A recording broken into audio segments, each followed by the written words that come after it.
Yes, football with friends. It's fun as hell. My name is Alex Dunlap, and we're back on a Wednesday, on a hump day. A hump day, a big Wednesday. It's still a victory Wednesday. We're so pumped up to be here with you. See everybody here in the chat. Robert Jurgens in here first. Look at that. Matthew Smith. Burning questions. Will Alex's hair be turning orange today? I got you, Matthew Smith. I'm wearing a hat. I've been working on the deep dig all day, dude. I've been down in the basement. I haven't seen the sun. I haven't showered. I haven't done anything. I felt good to even brush my teeth before I came on this show. Good to see. Good to see you guys. Jay Ward. Oh, we got some Jay Ward content we're going to put up here soon. Colin Crowder. Great to hear from you, my friend. Hacker, Colby S. Jimmy. It is indeed fun as hell. Thank you so much for tuning in, brother. Garrison Lane. I agree. Let's go. Text Guy 2. So great to see you guys, man. So pumped up to be here. A Wednesday, a big Wednesday. It's the hump day. And like I said, I did finish the deep dig today, so we'll have some Colby, yes, you guys are screwing me up talking about the lake. Are you guys talking about the lake levels? Is the lake levels screwed up, or is it just? Let me see if I can do something here for Colby S. Hold on, video. Let me just see. Does this fix it? Is that better for you, Colby? Does that work? Yeah, I think the lake should be on this side because that's the side that it actually really is on. All right. We got a whole bunch to get to today, but Blake, why don't you come on first? Let me know what's the deal with the lake levels before we get to any of the rest of this stuff. It's dropped again. There's yet to be a show where I have raised the lake level. We just need to quit doing the show. The show was not the jinx. The lake was dropping well before the show started. It's clear. It's kind of like that whole Sark 335. It's almost 52 feet low. Oh God! Oh man, I forgot to tweet out the show. You didn't make a tweet about the show, did you? I'll tweet it out. Did you make a tweet? Yeah, tag me in it, and I'll go to Twitter and I'll make a repost just so people know they can all hop in. We got a big one today. So I did finish up the deep dig, like I said. So we'll have the offensive line grades. But, we're going to tell you the truth about the Texas offensive line today. The real truth. The stone cold truth. You'll get it here on Football with Friends, and it's going to be fun as hell. Anwar Richardson joins us. I guess for the third time he's going to be on today. Me and Anwar were supposed to have a working relationship where I go on his show. His friends in the chat his friends in the chat this morning were just giving me all kinds of trouble, saying, "Alex, you're going to talk bad about all these players and then refuse to talk bad about the coaches." I said, talk bad about the players. What did I say? Like, who did I come on here and say was bad? I didn't say anything like that. I don't think that Blake Gideon's doing a bad job. Do you guys think he's doing a bad job? I think he's doing fine. I think he's a good coach. Very, very well-respected coach. The only thing I was saying was I didn't want my commentary this morning about the safeties and the safety play being just kind of up in the air because, look, man, the safety play at Texas is a tiny bit up in the air. But I think it has to do with Jalen Catalon only playing like 12, 13 snaps. Your best player, I hate to – at this point, I'm kind of to the point where if not your best player, your most talented player is Derek Williams, and he's a freshman. That's kind of a weird thing. Keaton Crawford has had some issues. Jaron Thompson has had some, he's had some game-changing plays, and I think Coach should probably get credit for the fact that he's had those guys in position. But Jaron Thompson hasn't been as efficient this year as we've maybe thought he could be coming into the season. And so I think all those things just kind of go into this mix at the safety spot to where I was just saying I think that they need to be a little bit more intentional this week as far as their over the top. As far as their over-the-top help for some of these corners, especially after what we saw from Ryan Watts last week. And then people start saying this stuff about like, well, is Blake Gideon the most underperforming? He's the most underperforming coach. He's like, I was like, no, I'm not saying that. I don't want to say that about Gideon. I like Gideon. And I think he's one of the more respected coaches. Like dude, that guy gets mad respect. Do you guys remember what Jim Nagy was saying about him when he came on? He's like, Sark, I love his coaching staff. God, he's got Blake Gideon. And and then that Kyle Flood guy and Jeff Banks and all the rest. But Gideon was the first dude he talked about. So I don't know. Let's see. Colby says it could be worse. My neighbor's filling his pond with well water and just caused my other neighbor's well to go dry. Jeez, are you kidding me? Oh God, I would be so tilted if one of my neighbors did that. I've had to kind of fill my pool up almost a little bit with some well water. But El Presidente, this is not what we're trying to do. That's what I was trying to tell Anwar's audience. We're not. This is not about Gideon. We're not getting the hashtag fire Gideon going. We're not doing it. All right. Let's see. So we got that. We got the let me see. Hold on. Yeah. Oh, I look like I'm back in my band days, man. I got yeah. Oh, look at this. I should just do the show like that. No, man, I gotta get that. I just wanted to use that as a reason for you to take your hat off. Yeah, that'll be too distracting. That's what you get when you just don't wear a hat around all day. Yeah. Okay. Yeah, but look. I've been doing the deep dig. What do you expect me to do? I've been taking all right. So we'll be taking. I also got the I got the matchup tool up over at Roster Watch. I always say that we're going to talk about it. We never get around to talking about the damn matchup tool. JD Hack saying he's going to wear that hat hunting this winter with the FWF on it. Oh yeah, so that's one other thing. I did get the contract sent back over to the merch guy today. It was real easy on a DocuSign. I felt you guys know I like putting things down on pen to paper, right? I told you just need to use a DocuSign. It's very easy. He was fine with it. He's fine with it. He sent over DocuSign. So we're going to have merch. Blake and I are about to be rolling in that sweet merch money. Yeah. So we're gonna have that soon. I guess we'll have details about it once me and Blake and the merch guy figured all that stuff out. Your questions, we're taking them today. Certainly, if you guys have super chat questions, toss them in. We love super chats, but I just love having your questions. I love getting your emails. Hey, by the way, before I get, I'll finish the rundown. Max Olson he's not coming on the show again, but boy, he's a great guest. In his series, too, by the way, I saw him go to University of North Carolina. Mm-hmm.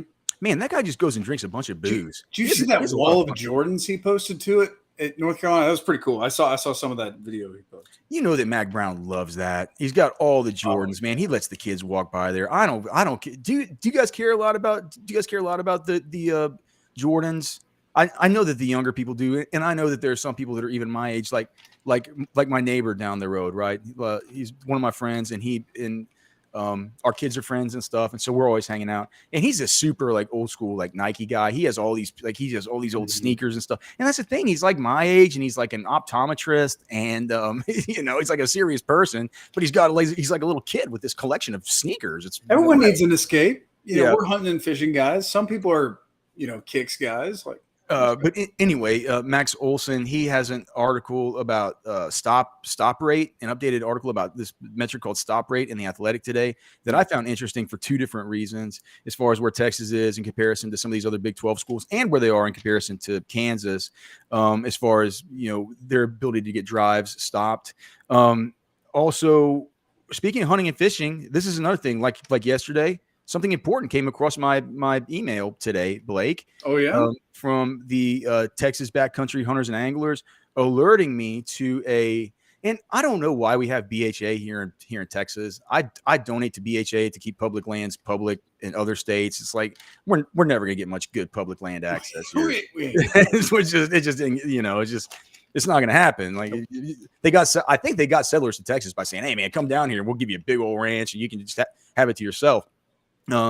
But they are opening up public comment. Texas Parks and Wildlife Division, BHA Texas, asked that we give public comment on the reopening of the speckled trout or the spotted trout, the spec regulations. They're going back to the old bag limits and slot limits for those. And so I want to go over what happened with that, why it was decreased, what the increase is, what the new bag limits, they're going back to the old ones are. And also I pulled up some data from the Coastal Conservation Association to kind of show where we are in our bays as far as the median catch rate per hour and stuff like that, to see if this stuff actually worked. So we're going to talk about that stuff. We are also going to talk about the best dipping sauces. So Money B's already got one. That should be something that we all could agree, except for Hacker. He has an idiotic take here. He says agreed that no sauce is the best sauce. Well, maybe that's true with barbecue, but that's not With true barbecue, with everything. I agree. Yeah. That's not true with everything. There's some place. Hacker? How can you say that if you go to Cane's, you're telling me that you don't want some of that delicious Cane's sauce? That might be the best dipping sauce. I don't know. It's a contender for sure. Money B, Sam Hayes, El Presidente already coming in causing trouble, man. So good to see all you guys. C. Shearman coming in big with that Fusackley sauce. No, hold on, C. Shearman, do you live in Alabama? Is there a food? I thought the Fusackley's. I just know that from when I go to Mobile. Do they have that someplace else? I have no idea what that even is. What is it? Fusackley's. I don't know. It's kind of like chicken wings. Sark After Dark says his girl's dipping sauce. Well, I would like to hear the recipe for that. I would like to hear the recipe for your. I guess your girl makes a famous dipping sauce. Let's see. C. Shearman. No, but he did for a couple of years. Boy, man, that Fusackley's certainly is very, very, very good. Just in Bama. Interesting. Okay, it's just in Bama. Yeah, Fusackley's. It's kind of like Canes or something. The thing about Canes is actually to give the Aggies credit for something. They have a place there in College Station called Lane's. Lane's, yeah. And I was having that dipping sauce before I ever heard of Canes. Like Lane's has been doing that since the 1950s.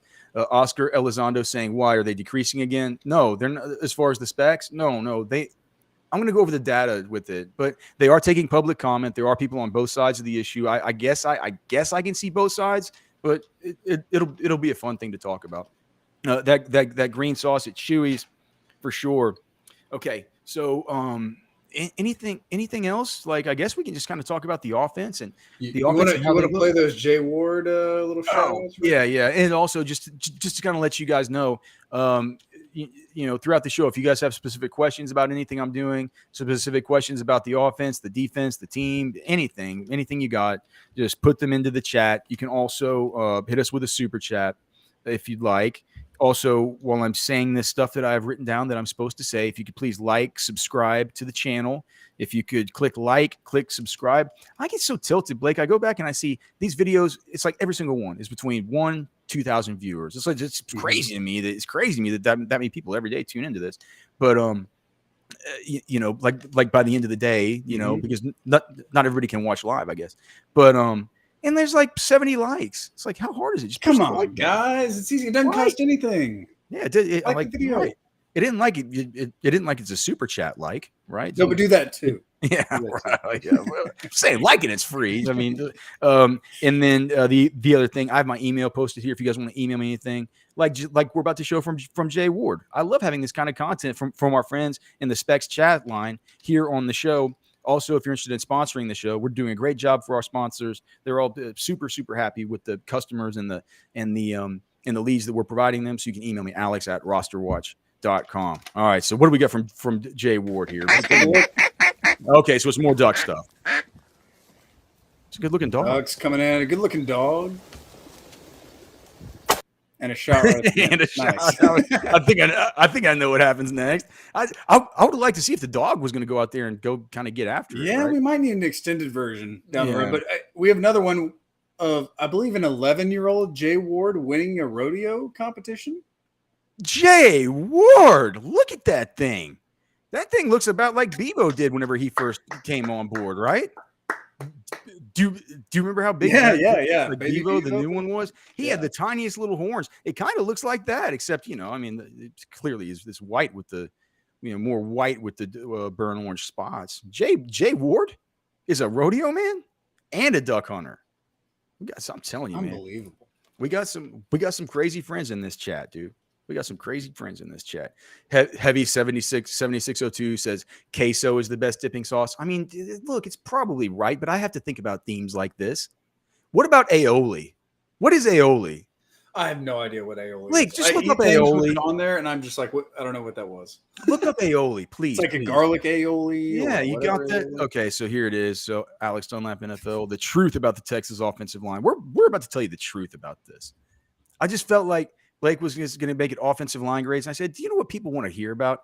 Like, whenever you say something like the truth about something, it makes people interested to say, like, oh, wait, do I not know the truth about this?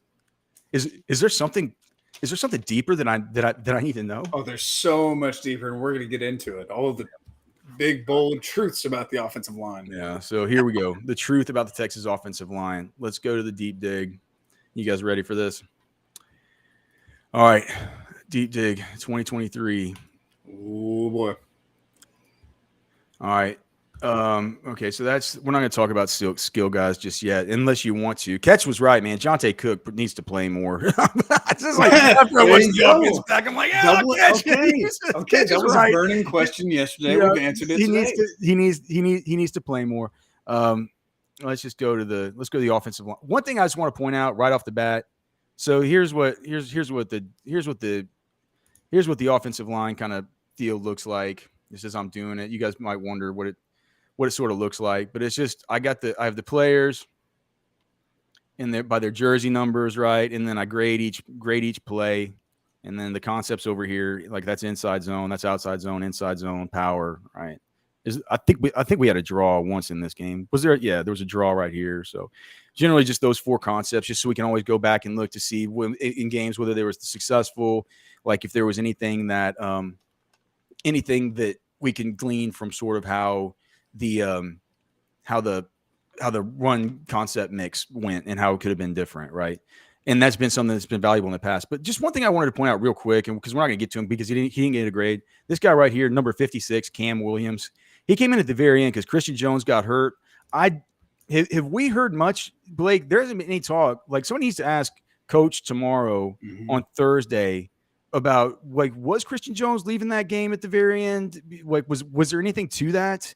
Because he missed the last play among the starters. Cam Williams came in. He played one play, and then the final play, the fourth down, they didn't do it because Jake Majors got another snap infraction, and they pushed him back, and they had to attempt the field goal. I'm trying to remember. It might have just been a rumor or a Twitter rumor, but I think I saw something Christian Jones might have thrown up on the sideline or something, or okay. Well, I mean, he got rolled up on the back of his right leg. That certainly happens. But yeah, Money B's kind of saying what I said too. He had to get off the field to throw up. Yeah. Okay.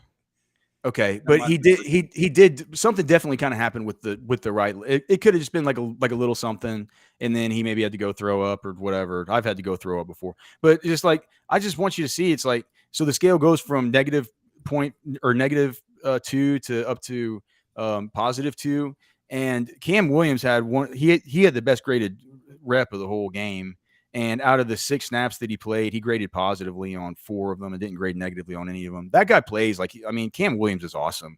That guy plays like he is gonna be a stud. Well, I mean, he plays in a different way than the rest of the offensive line played in this game, which was good enough. Good enough, but not it was they weren't playing with their max firepower in this game. They just weren't. It was fine. It wasn't that hard to move the bodies of those Baylor defensive linemen, those defensive tackles. Certainly not the defensive ends. There wasn't as much disruption allowed. They did fine. It was almost like this Baylor game. Looking back, we should have realized that it was one where they might be able to just a little bit, not this like Texas overmatches Baylor. They just overmatched Baylor. And coming into the game, we sit here and we worry about it. And we're like, all right, we want them to design their destiny. We want them to control their destiny. We want to make sure that they're intentional with each step. We want them to take them seriously. And if I'm being real and honest, looking back, I was over worried about the Baylor defensive front. They were handled very, very easily by this offensive line, but just not a lot of these brutally violent finish plays like we've seen, specifically out of Christian Jones. I mean, every week he's been getting pin blocks and stuff like that. This week he played fine, but only 1 knockdown. No knockdowns from Kelvin Banks in this game. No knockdowns from Hayden Connor. No knockdowns from DJ Campbell. We did get 1 knockdown from Jake Majors. Yeah. So President says Baylor sucks bad. I mean, they're not very talented in a couple of really important spots like quarterback, defensive line, just trench play. They're not very, very, very talented. I had the buy or sell question for Chad Hastings today, but I think Aranda's done there. I don't think he's going to be able to recover that program. They're just in a bad way. What is his? Hold on, Hacker's saying the more game tape he's watched at Kansas, the less I worry, but take no team lightly. Well, I'm just like, look, I'm not saying that I want the lesson of last week Baylor. There's the fact that Sark said they have some big bodies on the defensive line, guys. We really need to move all that. I always say, great. You can't do this with any team as far as taking anything for granted. You can't do it. Dude, this is a 4-0 Kansas team. So no. There's nothing that we're taking for granted here.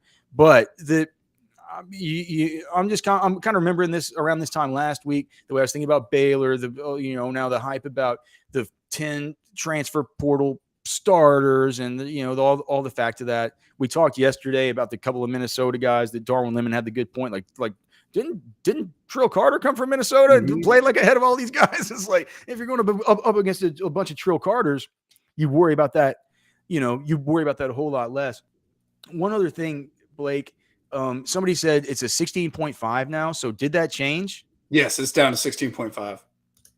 Okay, just let me just try something there, because I want to see if the money changed. We said we were going to keep an eye on that, right? Yep. Check it. So hold on, sorry.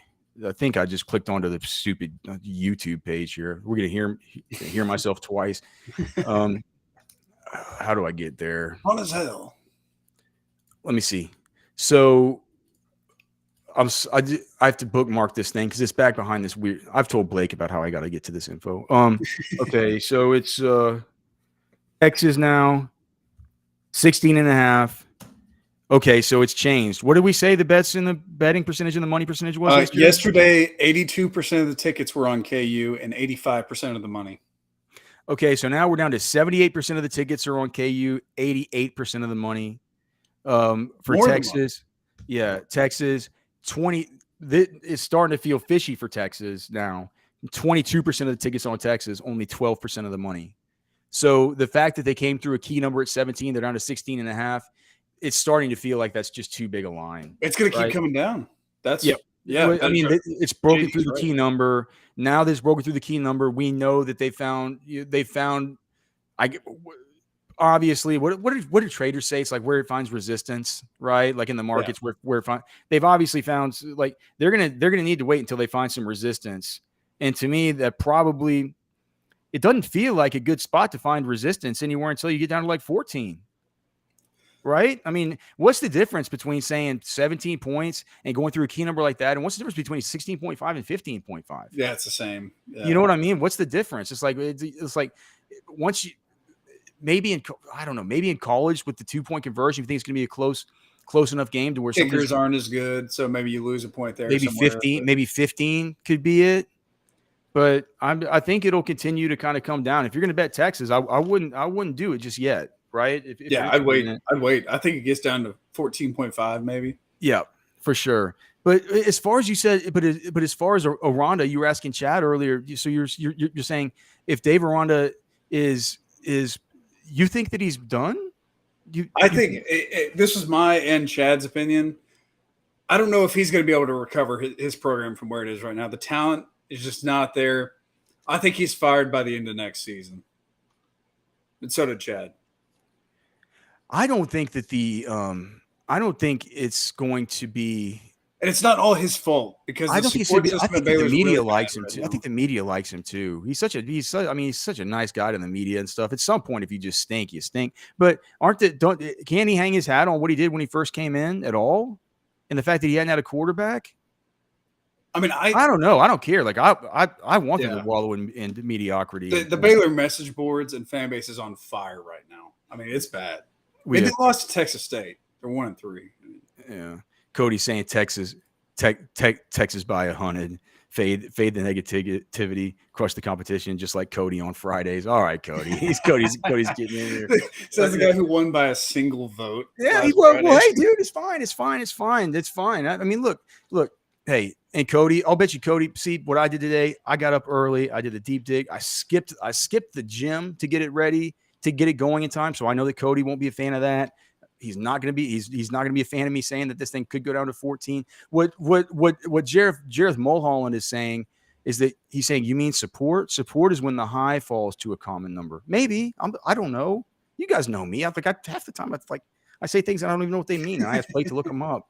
What I'm trying to say is that there is at some point they're going to get pushback, right? Because what they were doing yesterday, whenever it was, what'd you say, Blake? 12% of the money, 12% of the tickets, something like that. It was something creepy yesterday, right? Yesterday it was 82% of the tickets. Yeah, so it's like 85%. and I just said, look, it isn't like they're getting big fish coming in here and betting on this game, right? These are little fish. These are little bets. They're people like us that go and bet $50, $100 on a game. They're having fun betting on their teams, but they're still not moving it off of 17. What does that show you? It means that the casinos and it means that the bookmakers and the odds makers, they want Texas, right?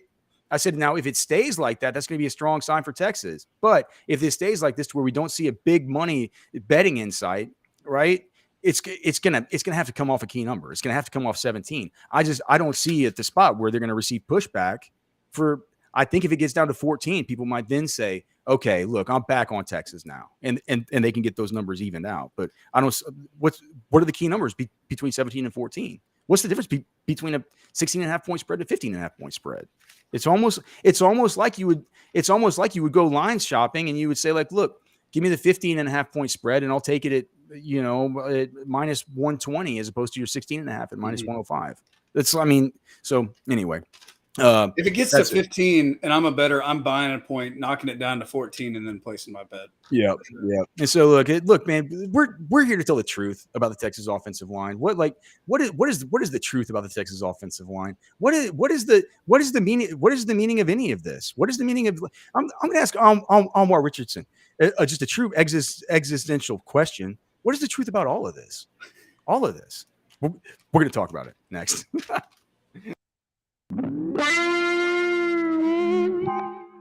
This Orange Bloods recruiting flashback focuses on one of the best wide receivers to ever play on the 40 acres, former Odessa Permian star Roy Williams. One of the all-time greats out of West Texas, Williams was one of the last great players to come out of Permian and the Little Southwest Conference, a school and district in West Texas that helped inspire the movie and TV show Friday Night Lights. Williams' prowess as a receiver, defensive back, and track star made him perhaps the single best talent to ever come out of that part of the state. Overall, Williams finished the year as a 5-star prospect in the Rivals 2000 rankings, but actually ranked behind fellow Texas wide receiver signee B.J. Johnson in the rankings, which seemed pretty stupid almost as soon as he hit campus. I can't lie, I had Williams ranked behind Johnson as well, who at one time reminded scouts of former Florida State wide receiver Peter Warrick. In addition to Williams and Johnson, fellow Texas signee Sloan Thomas was ranked as a top 5 in-state prospect, and the three of them became known as the Big Three when they arrived on the 40 acres. As far as Williams' actual recruitment, he was an early commitment for the Longhorns, who had the arrival of 5-star quarterback Chris Sims as a major selling point for all of the in-state wide receiver gems that year. For the most part, Williams was solid as a rock throughout the recruiting process to the Longhorns, although Texas A&M fans were convinced that he would be a late flip in the recruiting process to them, even if there was virtually zero evidence to suggest it would happen. But we're talking about facts and evidence. And when has that ever mattered to the Aggies? At the end of the day, Williams signed with the Longhorns and became one of the best players in the history of the school at his position. No matter what you're needing, Specs same-day delivery can save the day with our Specs app or online shopping. From world-class wines to hard-to-find spirits and craft beers to gourmet foods, delicious snacks, and spectacular sweets. It's Specs. Cheers to savings. Oh, yes. Football with friends. It's fun as hell. I'm Alex Dunlap here with Anwar Richardson. What's up? Joining us here, of course, Specs, wine, spirits, and finer foods. World-class service that's all about you. And dating back to, I believe, 1962. So it all rhymes. It's all easy, but it's all easy. And so we have the drunk unk on here with us. And do you think as a person who was a musician, do you think Chat GPT can write songs for folks that and just be the ultimate cheat sheet for a musician going forward? I mean, no, because it'll be what it'll be able to do though is it like if you're one of the most talented people, it'll be able to help you a whole lot. It's just like anything else. It's like from like t- um take for example something that I'm good at, like spreadsheets. Okay. There's some things about spreadsheets that I'm terrible at that I don't understand. People in the chat always make fun of me about how I don't have certain, like there's certain things that I do just different. Right. But in Excel, like there are certain things that I've found from Chat GPT, right, that have literally Anwar literally saved me. Um, I'm just trying to think of like one of these functions. Um, uh, uh, like all right, so take like the roster watch cheat sheet for example. Okay. And you know how it's like it's written and it's like there are players that you pick, and when one of your players is picked you mark him off, right? But it's like somewhere on the same line, right? And but then you always pick the one that's highest up, right? So what if I want to test that and I want to run simulations using it, right? And so what I used to do is just go through, copy and paste every cell and just put them in numerical order, right? Because I can't put them into a simulator where it's just like four things on the same, four on the same line or whatever. So I had to put them in order so I could simulate have them in the queue, simulate the draft, and see how it was going to turn out, right? I found like I asked Chat GPT, it's like, how can I just make it to where it puts them automatically all just down in a line for me, Yeah. And it's just like, oh, it's easy. Just type in equals, flatten, and then copy it all. And It's it's done. like, oh my God, I used to Yeah. 35 minutes each time. And then I would run the simulation. I'd be like, oh no, man. I ran 10 simulations. I got Evan Ingram in 8 of them. I don't want to get Evan Ingram in 8. So I got to move him up a few spots and I got to redo the whole thing over again. It's like, oh geez, now I'm not getting any tight ends. Like I need to make him, it's like every time it's, so yeah, I think that Chat GPT could probably write a country song. I think that's probably true. And you know what? There's one thing that, it's kind of like my son has had a couple of he's had a couple of like story ideas, like books, like novels he wants to write. He's only 5, right? And so I want to do all I can to help him with it. And like I put the kind of the thesis of his not the thesis. What is it? You're a journalist. What's it called? Like the overview, the I mean, outline. both write words. You probably write more words a week than I do sometimes, Alex. I mean, No. I don't know. I don't know. But just talk it out. That's the other part of journalism. Sometimes you don't know the word. Just talk it out. Sam Hayes is talking about the V lookup feature. That's another one that Chat GPT helped me with. When you could take things from different sheets and you could say, put this stat on this name, right? This on another sheet. That V lookup I got from Chat GPT. So I think it's going to take, it's just it's just what artificial general intelligence. It's not really that smart yet. Maybe it's just going to get smart enough for it. What if I'm wondering, Alex, like our fantasy football league, right?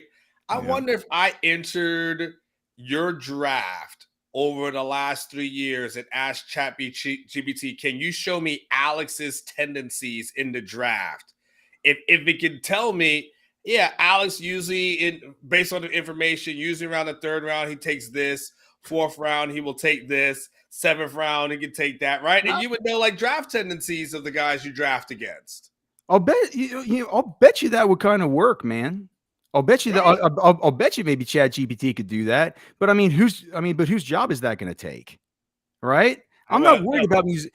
I mean, musicians are such, you got to be such a gifted look, I just know this. So basically my old lead singer, Casey McPherson, right? He's a savant, right? He's just made of music, right? He's just made of music. And here's the thing though.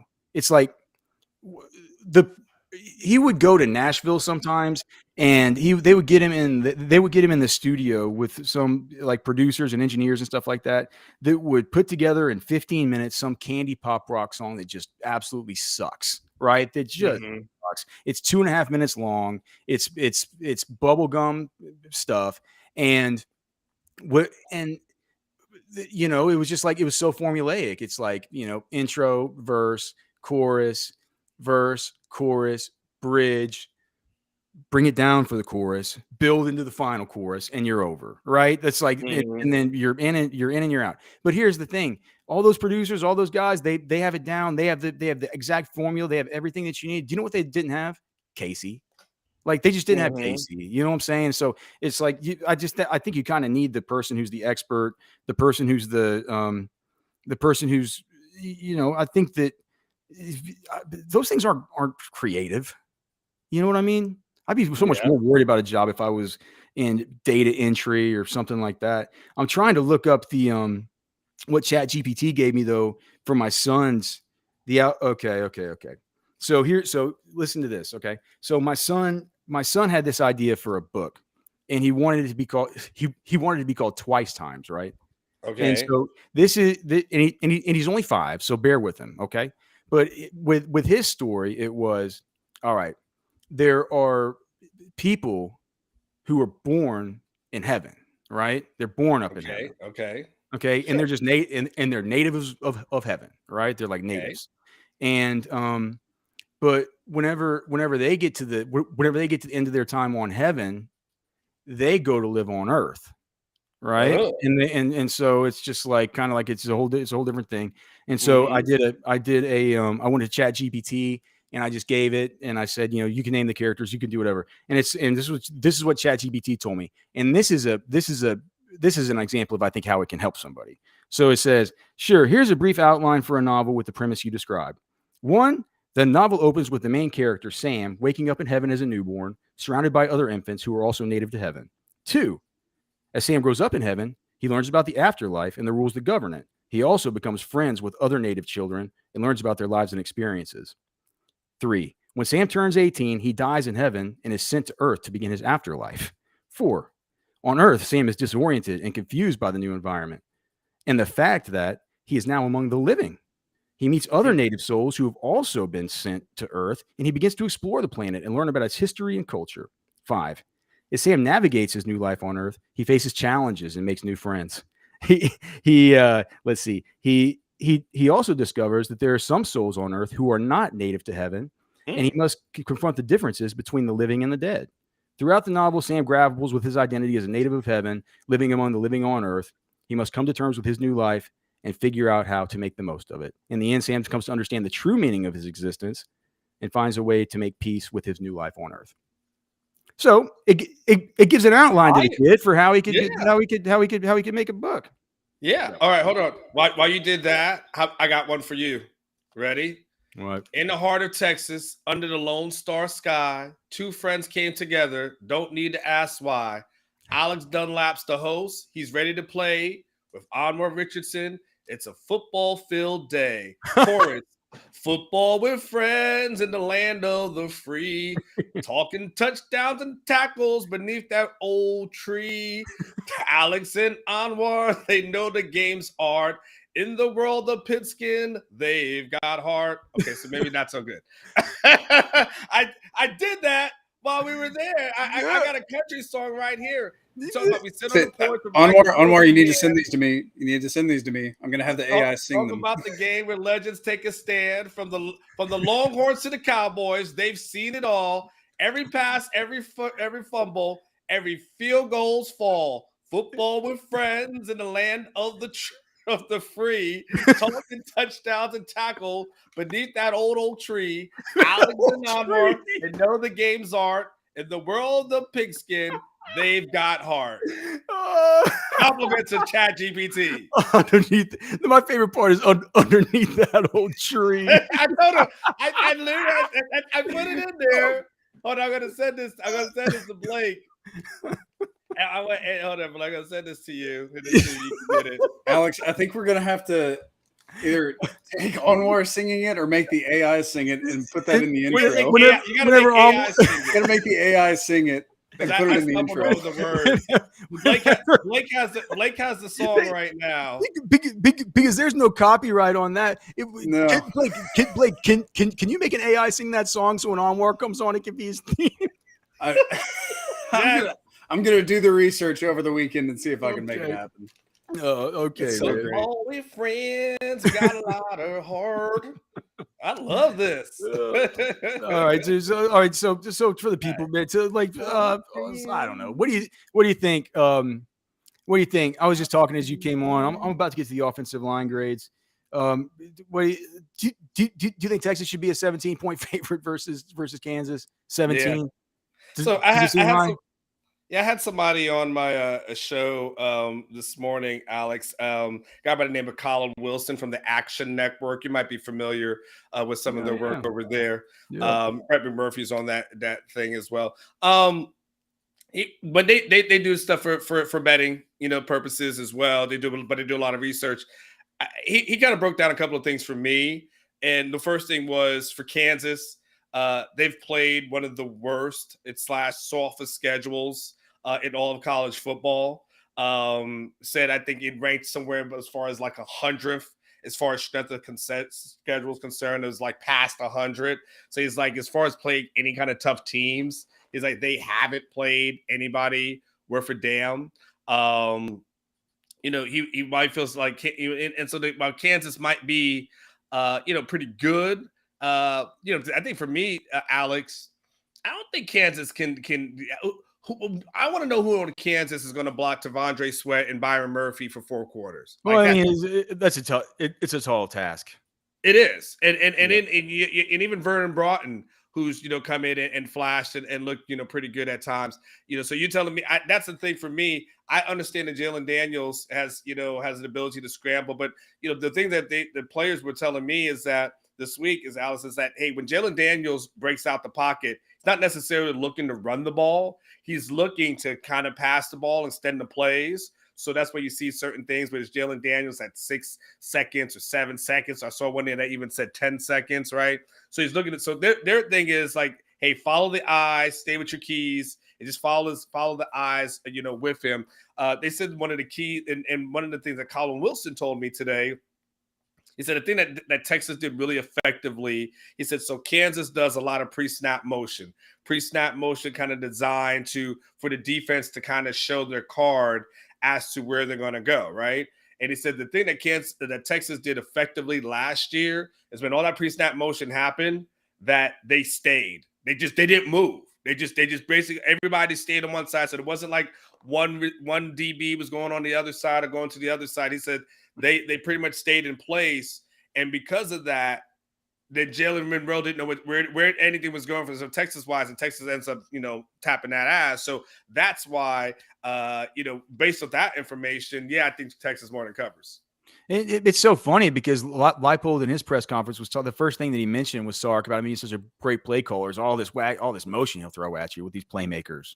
It's funny that he kind of throws back to that as something that he noticed as far as the patterns in this one. So you've been to the availabilities this week. What players have you gotten this year as far as availabilities? Can you just kind of think? You've gotten Quinn this year. I'm sure you've gotten. Who else have you gotten? Oh God, I can tell you who we had yesterday. Let me see. I can. We've got. Jade is usually a frequent guy. We get him. We get Jalen Ford all the time. I think Christian Jones spoke. Xavier Worthy's been a consistent guy as well. Those were the guys that I know for sure have spoken. David Benda has turned into a consistent guy for us as well. He's always out there. So I would say Benda, Jalen, Christian Jones, Jade, and of course Quinn Ewers. Those are usually like the top 5-ish or so. I haven't seen we had Gunnar. I felt like we had Gunnar Helm last week. I haven't seen a Jatavian Sanders. Oh, and Jonathan Brooks is a guy who's consistent as well. We get him a lot. Do you have a not to be like your favorite, like is there one of these guys who's like your favorite interview, like a dude who you think's just a really fun interview, or dude who's I think Jade is really funny. Like I think Jade and Jalen, to me, like Jalen Ford. Yeah. Like someone asked him what a lot of times people ask dumb questions. But I thought it was like kind of a clever one, just to see. And someone asked him like, hey, Jalen, do you feel like there's more than one way to spell the name Jalen, and what do you think about it? Right, referring to Jalen Daniels, right? Yeah. And so he gave like a fun answer. He's like, I think actually when I look at his name makes more sense as far as spelling is concerned than mine, and I was like, oh gosh, self-deprecating. And then he starts telling me, I like to see all Jalen succeed. I do like Jalen Ford. So there was like some good stuff with him. I think Jade is really witty. What is the correct Jalen if you were king of the world? I would say it's Jalen. I like the way Jalen spells it. I like the J. I mean, I like J. I mean, I think the first one I really had noticed is how Jalen Ford spells his. So I'm kind of going with that one. Okay. I like Jalen though. It's a pretty cool name. But Jalen would be, I think, probably how I would spell it. It's the proper. It feels the most. It feels like the proper way, and the others are kind of spinoffs. Right? Yeah, well, it's kind of like people who take like common names like Chris and spell them like different ways, or John, and try to spell like different ways, and it just like frustrates the average person, because instead of just being on JOHN the way it should be, like JON, and now everyone's like now we're all stupid for assuming that John should be spelled JOHN. Like people take the common names and flip it around. It's kind of like that. Do you have an all-time favorite interview, or like a player that you thought? I mean, for me, it was always Quandre Diggs. He was Quandre was always just like, because I've been going to the basically Anwar, whenever you got here, I kind of it's like for a while there it felt like it was just me, and I guess maybe like Taylor back then or something would go, but like you got here, it's like we don't like. Most outlets don't need more than one person there. It's like you're in charge of the beat. So it's just like, well, I mean, it's no skin off my back to not have to go to this thing. But I do kind of miss getting to see what the players' attitudes are like and their energy and stuff, what they're like a little bit off the field. It does give you a lot of good insight into them. But with Quandre Diggs, it was he was always just like, he wasn't really contentious with the media, but he was just so funny with the media. He's just like, you'd ask him a question, he might not like it, and he'd just say like, I don't care, man. Like, you guys write what you like.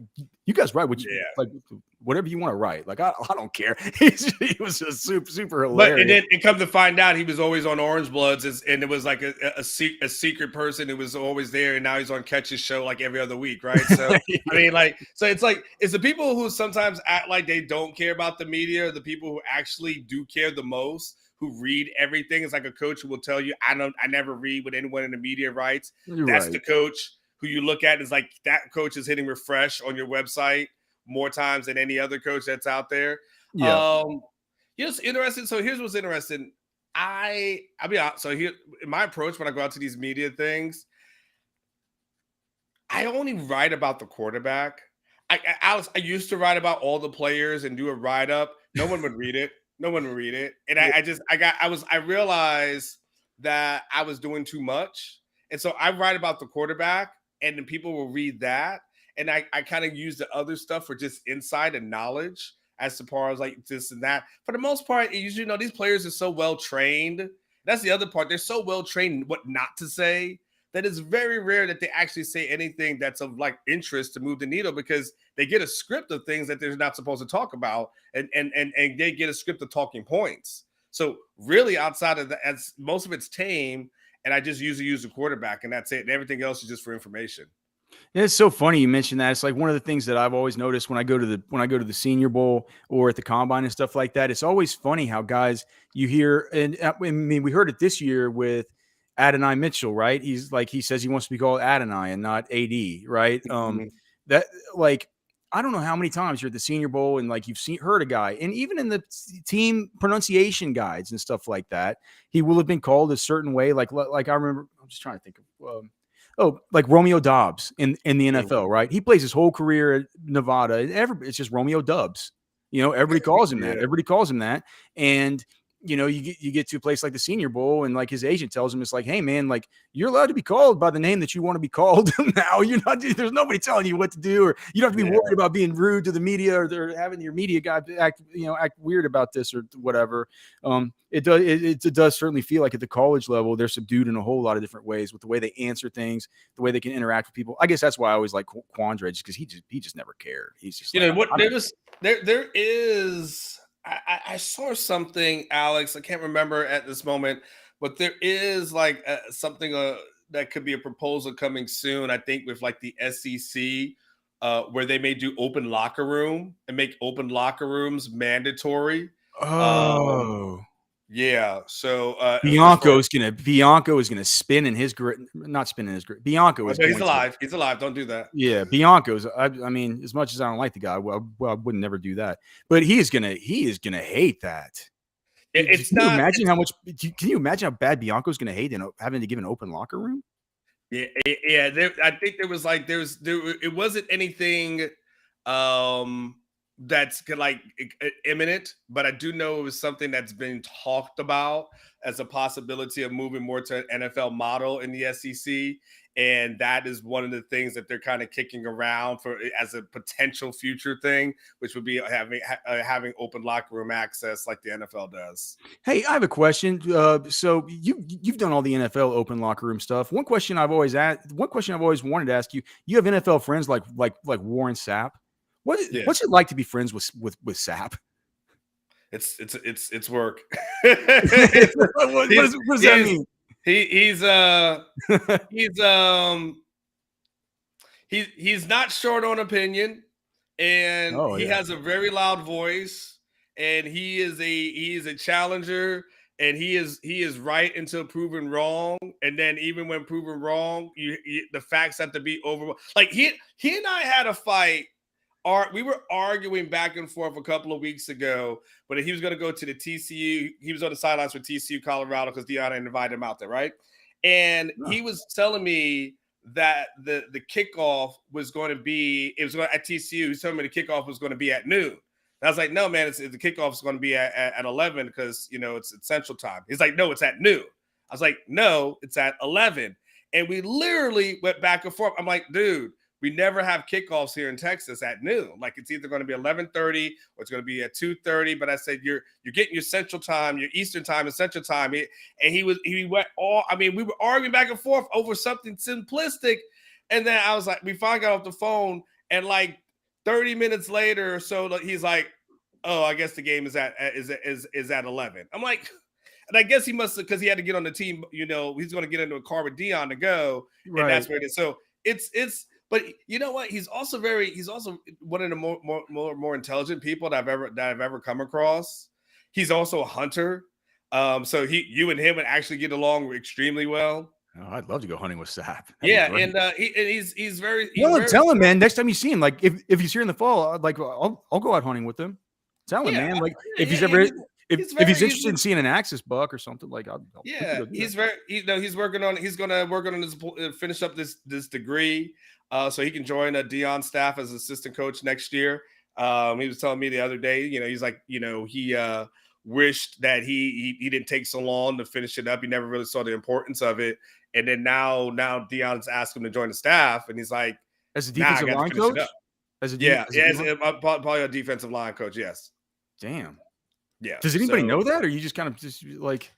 He talked about it on a Rich Eisen show. Okay. I think about a week or so ago. I don't know. I don't know if it's really been.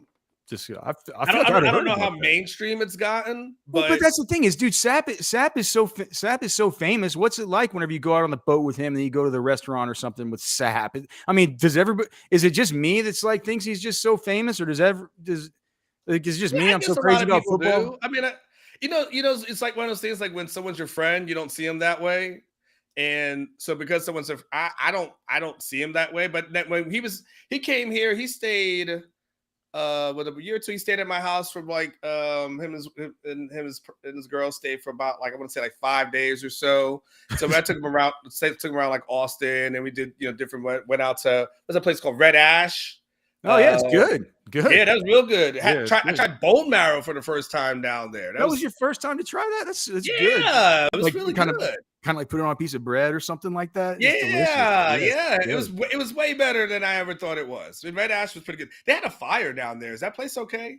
What? They had a fire in the kitchen, I believe. I didn't hear. I don't live really. Yeah, it was like a month or so ago. No, I sure hope so. It's a great spot. Yeah, they were going to be closed for a little bit. I don't know if they've reopened or not. So, but do people know him? They're like, oh, Sapp, dude, what's up? I mean, he's huge. He's a big man. He's it's a 6 foot something, 6'4" guy, whatever he is, 6'3", whatever. the 300-pound huge guy like walking down. Yeah, he stands out, and then people know exactly who he is. So yeah, he stands out. I don't know. I don't think much of it. To be quite honest with you, yeah, I got a lot of other friends who are popular, but I never think much of it. Like Sean King, former Bucks quarterback. He's my son's. He's the godfather to my son. So he's on Sirius XM now, right? Or he's on VSiN. I think he's on the Brett Musburger. He's doing something with Brett Musburger. Vegas Sports Information Network. Yeah. He's doing that stuff now. Michael Lombardi's over there, man. That's an up and coming project over there. All right, just one last thing on Warren. I'll let you get back to you, brother. I always appreciate you coming on. Just in general, your life is about to change in a major way. Not like a major way, like a marriage, or at least I don't think so. Marriage, kid, nothing like that. Oh God, I gotta rethink that. Okay, I'm 0 for 2 on that one, Alex. Okay, I gotta figure out. But hell, maybe jump back. By the way, maybe I'll jump back on a horse at some point. I won't be by myself, Alex. I need somebody who can push me in a wheelchair. Okay. I need somebody to push me in a wheelchair or get older. He wants to buy me a handicap van and drive me around and stuff like that. Like, I don't need it. I think you kind of need to get that. I think you kind of need to get that kind of. You just need to find somebody like 20 years younger than you and just get them on board early, right? Oh man, before you're in the wheelchair. Then it kill me for the life insurance, though. That's probably right. Right. Okay, so all right, but your life's about to change. Being a beat reporter in the SEC, I'd assume you're going to go to all the games, cover them. So, what are you going to miss most about the Big 12? What do you love most about going to the SEC? Do you like it? Do you like the locations better? Like, I'll miss nothing about the Big 12. I love that. There's not a single thing about this conference that I will miss. I think that I thought this conference did up until Yormark took over it, and I had high praise for him up until recently. But until Yormark took over, I thought this was a stagnant conference that did nothing to try to improve itself. All it did was just milk Texas for all the money that it could, milk Oklahoma for all the money that it could. And when given the opportunity to improve or grow or make this conference better, it chose to do nothing. I remember going to Big 12 media days, Alex and the former commissioner, they were talking about possibly expanding. And so they were looking at the UCFs and Cincinnati's and USF and BYU's, and they talked about that. And at the end of the day, they decided that it would be better to keep all the money that they have and not disperse it. And so they decided, like, you know what, it's better for us just to keep as much money as we can. So they decided against expansion. And that, to me, was probably one of their killer moves as far as Texas is concerned, because it was a conference that was really honestly going nowhere. And so Yormark comes in, and I thought, I think his only misstep was the stupid thing that he said in Lubbock.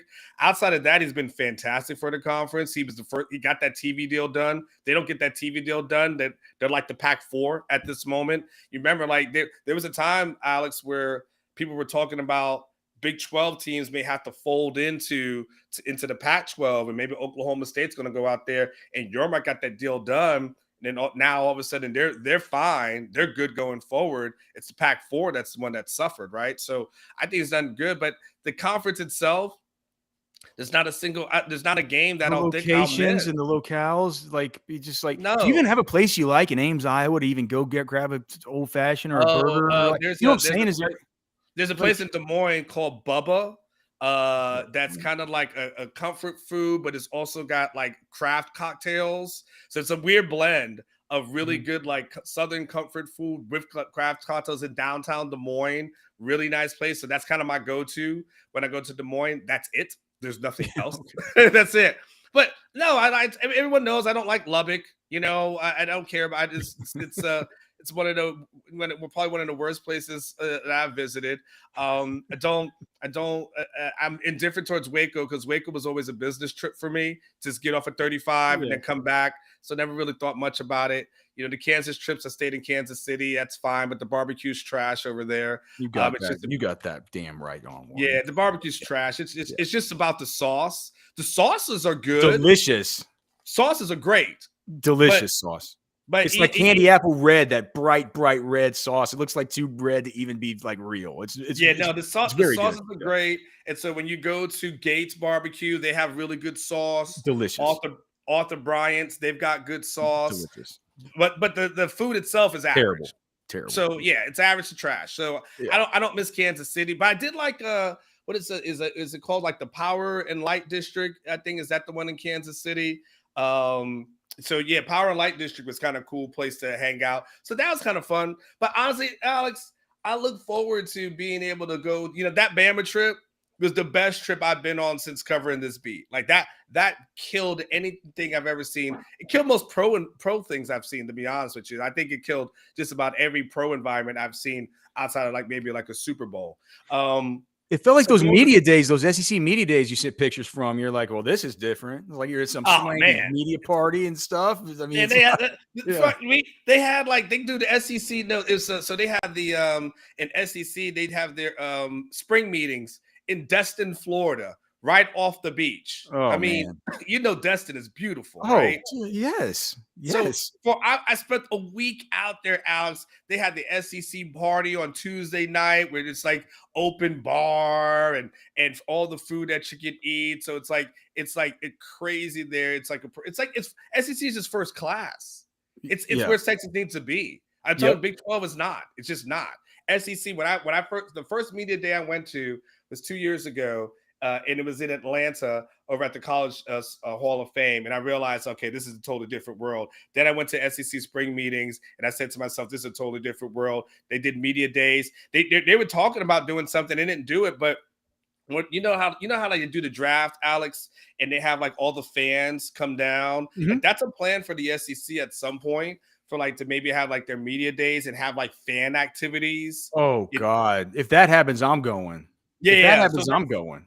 Yeah, I mean, so that's the thing, man. So I mean, yeah, I think it's you guys will love it. I'm looking forward to the destinations, going to the Georgias of the world, checking out Ole Miss, all the stuff that I just haven't seen, and going into what I consider to be really energetic college football environments. I look forward to it. I don't think I look forward to a single trip over the last 9 years that I've covered this team. And I actually now am looking forward to the trips and the games. Most I dread, to be honest with you. The majority of them I dreaded. But this one is, I'm actually excited and looking forward to it. SEC is much better than the Big 12. It is. When they say it means more, it does. It does. Well, hopefully for everybody here watching, and just for all of us too that have to relay the news and kind of analyze this team, man, we'll actually have some better football to talk about than we've had over the course of the last 9 years as you've been traveling to West Virginia and flying into Pittsburgh, or who knows where else.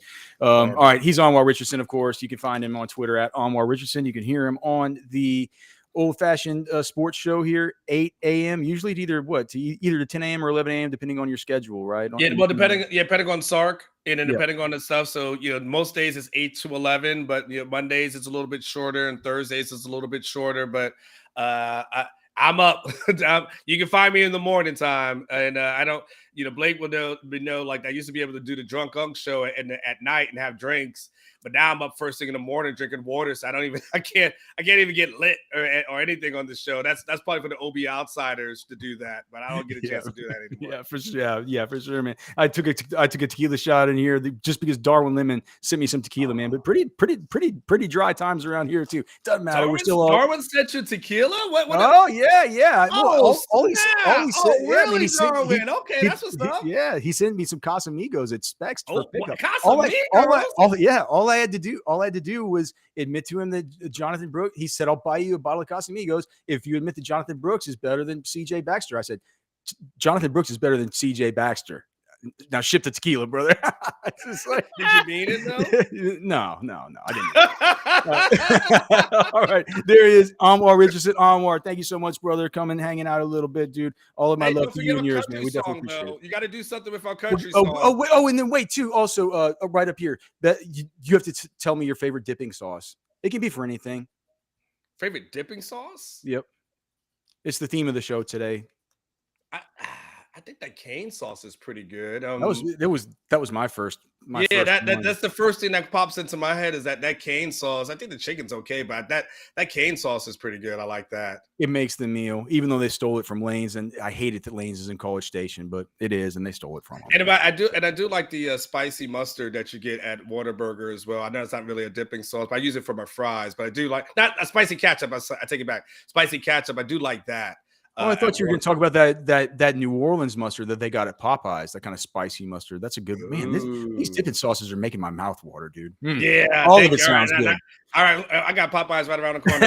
I'll see you later. Popeyes. All right, brother. Anwar, thank you so much, man. All right, so we're going to come back. We're talking offensive line. We've been saying it all day, man. Like what is it, Blake? The secrets of the offensive line? Oh no, the truth. The truth about the Texas offensive line. I don't know if they can handle the truth. You want the truth? You can't handle. Well, we're going to see if you can handle the truth next. Number 3, Luke Musgrave is the next rookie to have a big game. Last week, we called the Sam Laporta big game. That was so evident just watching. If you watch these football games, dude, it's so easy to kind of find that next breakout. 4 players got targeted for the Lions last week. Amon Ross, Sam Laporta, Khalif Raymond, and Jahmyr Gibbs. Jahmyr Gibbs only had 2. Sam Laporta, 11 targets, 8 for 84, a touchdown. You're welcome. You're welcome. Luke Musgrave. This tight end class is sick. Everyone thought Kincaid, you can write it in pen. He's going to be the best in the class. La, la, la, la, la. Kincaid looks fine. We haven't seen it yet. Mayer is just blocking in Las Vegas right now. But Musgrave and Laporta are stealing the show at the tight end position. They're not Washington's blocking a bunch, but he's garbage. Musgrave and Laporta are doing the thing. Last week, Musgrave had 8 targets, 6 for 49. He barely crested 10 fantasy points. First time all year in 3 games. But he had opportunities down the field that Jordan Love, who we talked about a minute ago, missed him on. He was open down the seam on probably a 45-yard throw. If that ball is perfectly placed, who's telling where Musgrave in his 4.65, 4.69 speed goes? Those are the routes that I think Musgrave can take advantage of down the stretch. And the reason I'm bringing up Luke Musgrave right now and saying he's the next rookie to have a big game, and I'm bringing this point up at number 3 in the top 10 thoughts of the week, is because we've looked at these wide receivers in Green Bay. We know the importance of Aaron Jones. When Aaron Jones is on the field, what this offense looks like, it's a shift change, right? The opportunities go elsewhere. They don't go to Jaden Reed. They don't go to Wicks. They don't go to Dobbs. They go to Aaron Jones. And when Watson's on the field, they don't go to Dobbs. They go to Watson. Dobbs is not good. Alontae Taylor stayed in his pocket all day. He got peppered with targets, caught 5 out of 12. He's fine. He's a fine wide receiver. Not good. If Dobbs was great, Dobbs would have had 18 targets. Dontavian Wicks wouldn't have been targeted. That's the facts. I'm sorry. The reason I'm bringing up Musgrave is because when Christian Watson does come back, and when Aaron Jones does come back, you're going to see a regression of the Patrick Taylor opportunities. You're going to see a regression of the Samori Toure routes. You're going to see a regression of Jaden Reed opportunities, even though we love Jaden Reed and we think he's going to have a spot in this offense. The Dontavian Wicks is going to come down. The Romeo Dobbs is going to come down. But you know who's not going to come down because he's going to continually be on the field because he's the only one in this offense that does what he does is Mr. Luke Musgrave. So when Watson comes back and those Dobbs targets come back and Jones comes back and the Reed opportunities come back, look for Luke Musgrave to have a big opportunity in the coming month and a half. Green Bay plays Detroit this week on Thursday Night Football. They have the Raiders on Monday the following week. They have a bye. Then they have Denver and Minnesota. You're going to get some Musgrave weeks in the next month. That's a guarantee. All right, yeah, football with friends. Hey, it's fun as hell. And Cody Carpentier there with the great insight. I think that the Luke Musgrave week comes this week. Is that Thursday? Is that tomorrow? Ooh, is it? Is that tomorrow? Hold on, let me just look and see. Lions, Packers, 7:15 tomorrow. Tomorrow. What's the line on that thing? Lions so -1. 1.5. We got 57% of the tickets are on the Lions. For only 44% of the money. People are taking Green Bay. It looks like Christian Watson was practicing today. He'll probably be back. I wonder if we'll get Aaron Jones back. Let's see. Somebody sent Blake a short video. So Michael, my business, sent me a video. I watched it real quick. It's from a podcast called The Monty Show. They're discussing the fact that they think Texas is the best team in the country. Pretty interesting. And he says that's a sound he hasn't heard in a long time, and he's right. It's pretty cool to see. But are you going to play it, or I don't have it loaded up. I just checked it on the email. All right. Cool. So we said we're going to tell you the truth about here's the there are a couple of things that are very, very, very, very true. And the first thing I want to tell you that's very true is you cannot spend money selling your house, especially if you're in the DFW area, because there's a man named Val Garcia. Valen Realty. His phone number is 469-647-8729. You can find him at valenrealty.com. And look, if you're a teacher, if you work in the ministry, if you're somebody that works in education, right? Why would, and you're in DFW, anywhere in DFW, Burleson. I mean, you could be Denton, anywhere, Frisco, Crandall, anywhere. Call Val. Look at Val Garcia. How could you not call Val Garcia? Look at this guy. Golly. He wants to hand you like $15K. It's free. It's free money. And if you have family members up there who are educators or who work in the ministry, please, don't let them waste their money. Tell them they call Valen Realty. They work directly with Val Garcia. He's top 25% in all of the Dallas area. He's a great dude. He's a true American success story. He's one of us. And here's the best part. You don't even have to work in the ministry or work as an educator to get half off. You don't even have to. If you tell him that you found out about him here at Football with Friends, he's going to sell it for half off. Half off of his commission on the sale of your home. Half off. Thousands of dollars. Thousands. You can go out. Blake, what would you buy with like $8K? I mean, golly. I think I would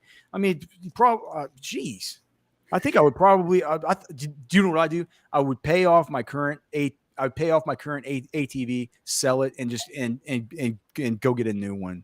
I would go get. I really want to get one like my buddy has. That's a Kawasaki Mule, right? And that's something that I could do if I just go and work with Val Garcia. Tell him you heard with him at Football with Friends at valenrealty.com and at 469-647-8729. Super cool dude, super awesome dude, man. And thanks to Val Garcia as always. Please, if you're watching the show, like and subscribe on YouTube. And if you're interested in sponsoring the show, like Val Garcia was so kind to do, you can by emailing me, alex@rosterwatch.com. Blake, is there something that... Okay, hold on. Okay, I've got it. It took me a minute. I got the video. It says they don't want me to hold that on. Here we go. Do we have volume? Nope, no volume. Let me see. Let's see if I can re-download this. Okay, well, how about this?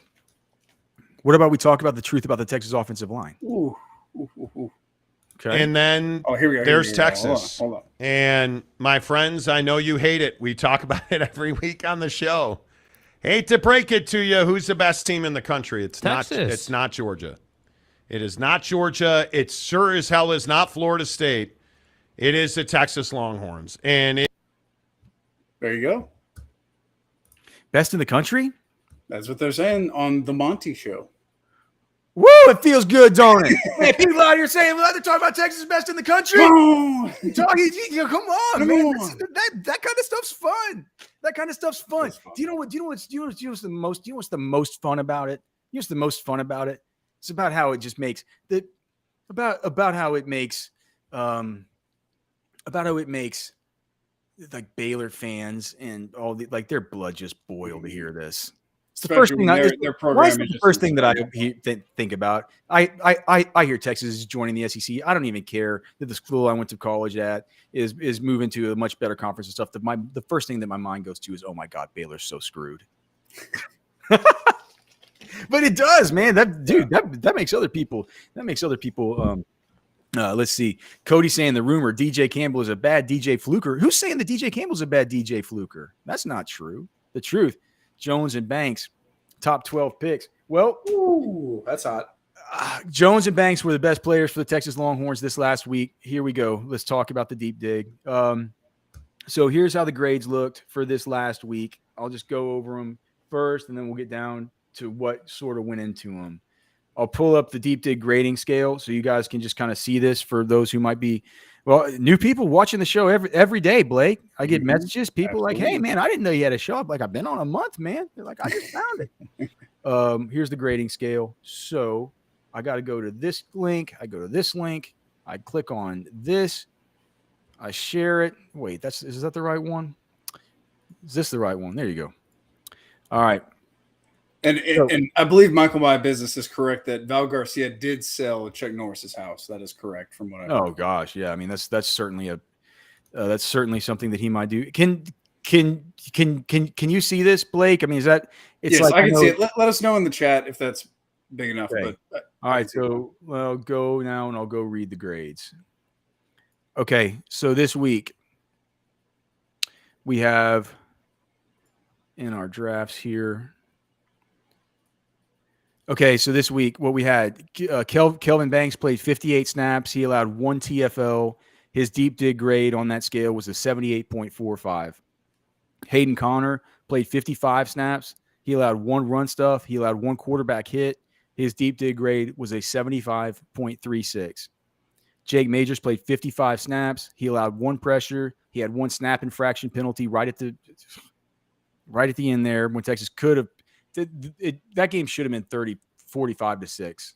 Cody was right that it should have been higher scoring for Texas. He had 1 snap infraction penalty. He also had 1 knockdown. His grade in the deep dig was a 76.09.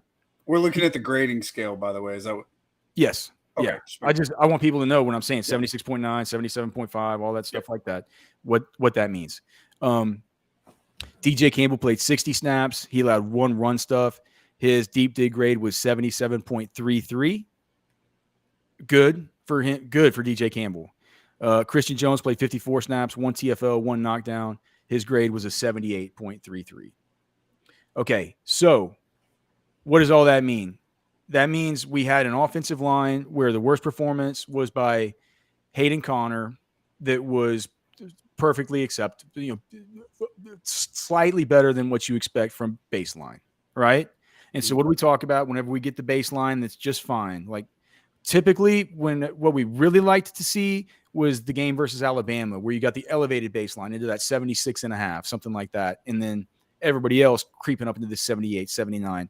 Now, we still haven't gotten the Kelvin Banks. We haven't gotten the big Kelvin Banks game yet. Last year, he had a couple games where he got up to 83, stuff like this, 84. It hasn't happened yet this year.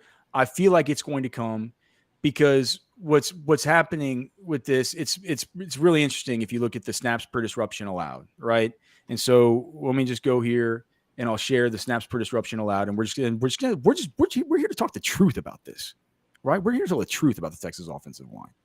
Let me share this. That's the skill player stuff.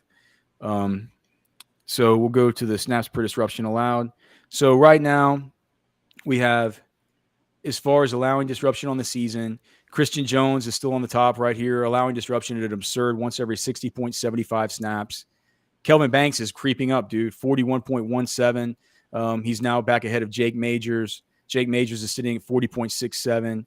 DJ Campbell is up to 24.38. Really, I mean, with DJ Campbell, it's been a really, really steady improvement. Hayden Connor is creeping up out of the basement.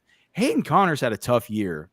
And I keep saying it. What's happening with Hayden Connor is he's playing like a body catcher in outside zone to his play side. He's allowing too much penetration, and he's allowing these run stuffs. He's making these guys, he's forcing them to make their cuts early. And I will say this to Darwin Lemon's credit about Jonathan Brooks.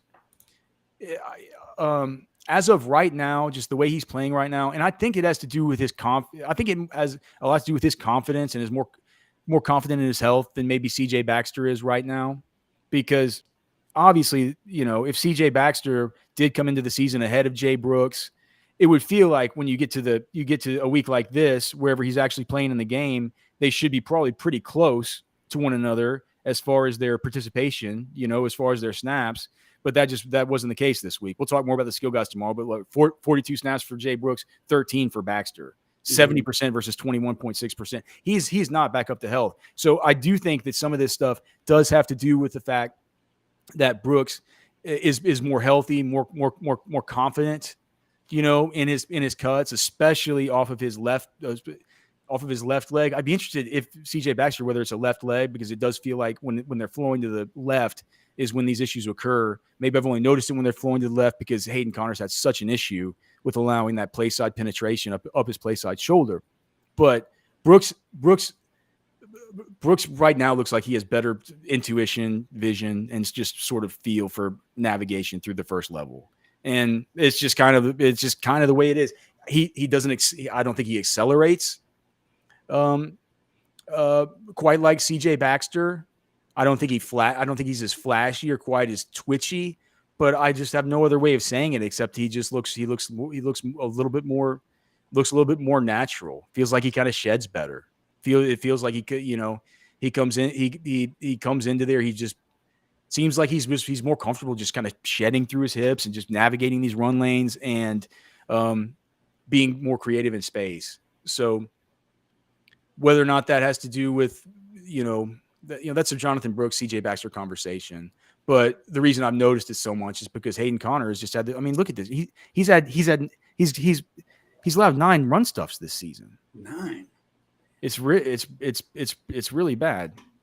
So if you look at the snaps per disruption by week on the season, is this big enough to see, Blake, on the screen? Yes, that should be good. Yep. So with Christian Jones, obviously it was going to come down, right? From the 67 it was at versus Rice. But then it didn't come down. It actually went up versus Alabama to 68.5, versus Wyoming down to 63, versus Baylor it's still at an absurd almost 61 snaps per disruption allowed. It's absurd, right? That's unbelievable. What 60 snaps. He's going to be a day 2 pick at this point. He's going to go to the Senior Bowl. He's probably going to be a day 2 pick. The only thing about him, I'd be interested to know how old he is. If he's going to be one of these like 24-year-old rookies, that could be something that, that could be a little bit of a ding on him, right? But he is a super senior. He might be one of these guys that they're saying like by the end of his rookie year, he could be like 25. That's something that'll take a little bit of a shine off of a prospect for sure. Regardless. So with Jake Majors, clearly, from the Rice game, whenever we were all about ready to jump off a bridge, it was my second week my third week doing this with you guys, maybe second week. And I just said, look, man, we're going to have a hard talk about this.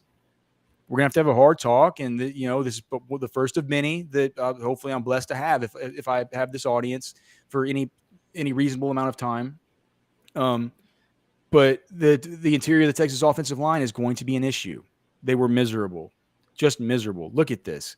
Look at what they did versus Rice. Jake Majors, once every 16.75 snaps. Kelvin Banks, once every 22.33 snaps. After last year being in the 50s and having one of the best seasons that we've seen, right? Mm-hmm. DJ Campbell, a putrid, once every 11.2 snaps. Hayden Conner, once every 13.4 snaps. And then versus Alabama, help comes in Cole Hudson. He's allowing disruption once every 18 snaps in his first action of the game. And so it's like, well, where's the help? But look at the progression. So Jake Majors, he got up versus Wyoming to where he allowed no disruption in that game. He allowed no disruption for 2 straight games. Alabama and Rice. You see he gets up to this absurd number. Of course, that was always going to come down. I would not be surprised, and I would be thrilled to see Jake Majors settle in at 35. If he does that, that would be something to cheer for, right? He's operating at a level that's a little bit higher than you would expect right now for a guy like Jake Majors based on what we've seen of him. Let me just look back and see. So Jake Majors in 2022, his snaps per disruption allowed on the season. So you're seeing what it is right now, but I'm going back on my sheet to 2022. Last year, Jake Majors, it was at 24.72. Okay. In 2021, Jake Majors was at, let's see. where is it? Snaps per disruption. Okay, snaps per disruption.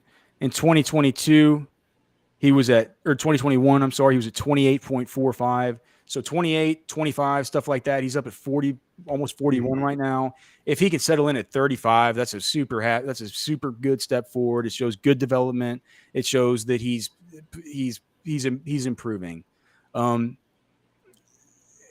the thing about Majors is that the one thing you don't have to worry about with him that you worried about so much with so many of these other centers, and there are a lot of them that pop into your head, but even like guys who are actually kind of good at times, like Zach Shackelford and to a certain degree, like Taylor Doyle, like what they would struggle with just all the time was just how was their hips and their positioning and their just general feel and understanding for stunts and twists. And Majors is just good at that, right? He's just good at it. So it was always going to kind of come down back here. This is the most, well, there are two things, right? So the left tackle and the right guard are the two most impressive versus Rice. Look at this progression.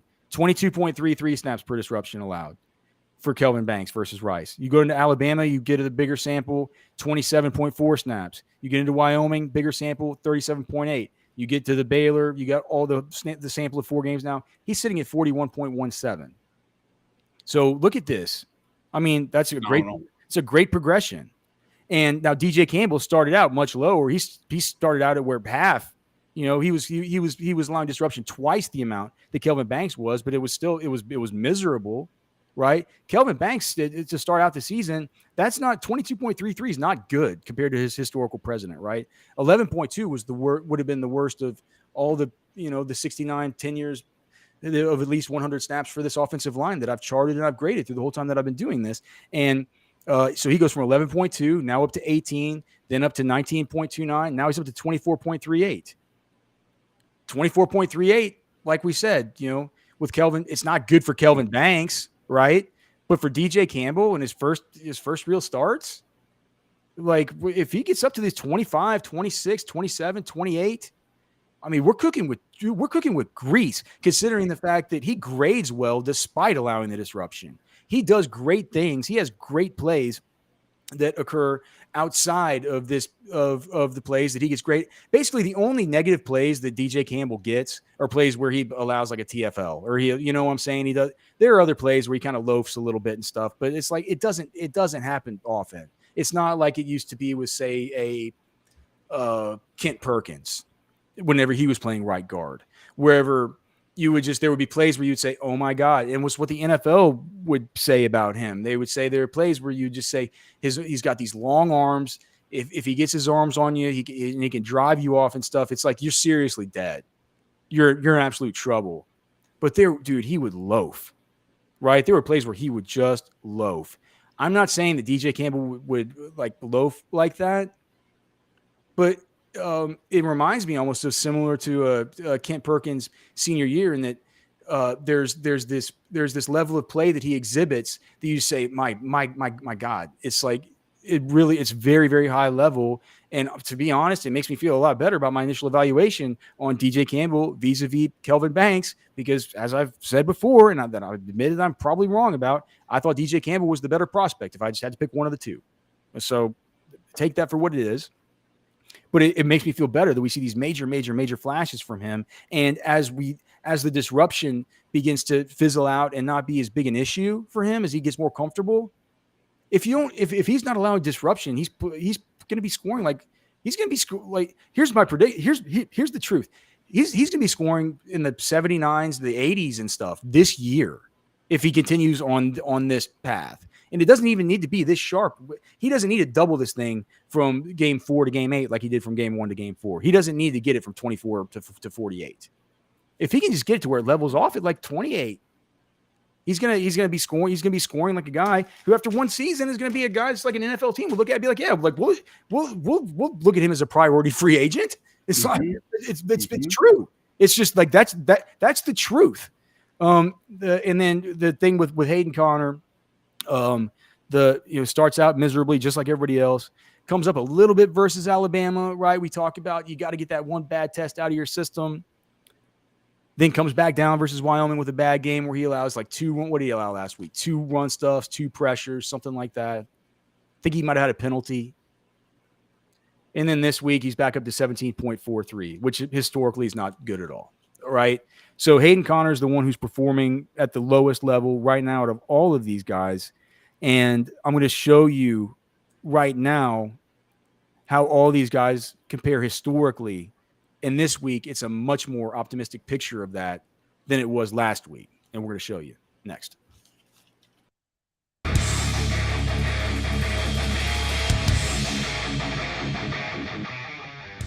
All right.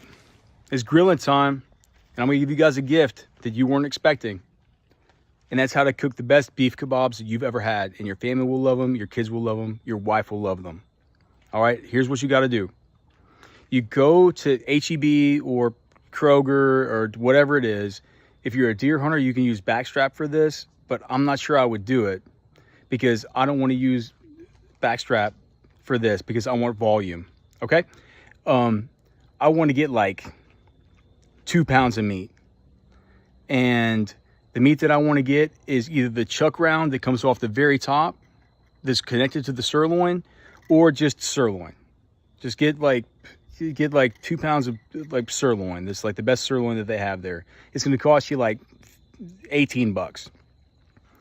Get home, slice it into small little pieces, tenderize it, use some whatever seasoning that you like. I like one called Grub Rub. You can find it at H-E-B. You can find it basically anywhere else. Pat it down with that after you've tenderized it, after you've used the tenderizer to beat it down, right? Do all that stuff. Throw it in a Ziploc bag. Then here's what you got to do, man. This is the big secret. And if you have kids, you'll realize this. Take some Sunny Delight or just some orange juice, something like that, and put that in there. And then just put in some Worcestershire sauce and then put in some soy sauce. And leave it overnight for one night. Once that gets done, you can put it on little skewers. The big deal is you have to cut them a little bit thin to where you can pull it across the skewer, right?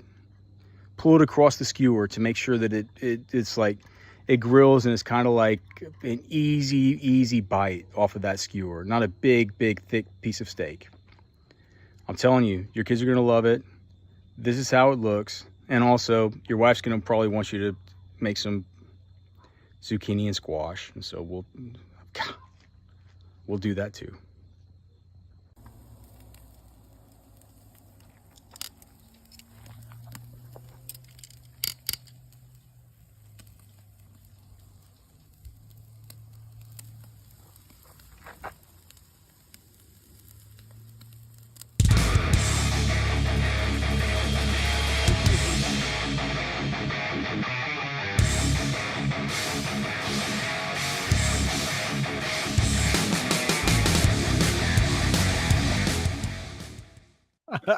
Yes, football with friends. It's fun as hell.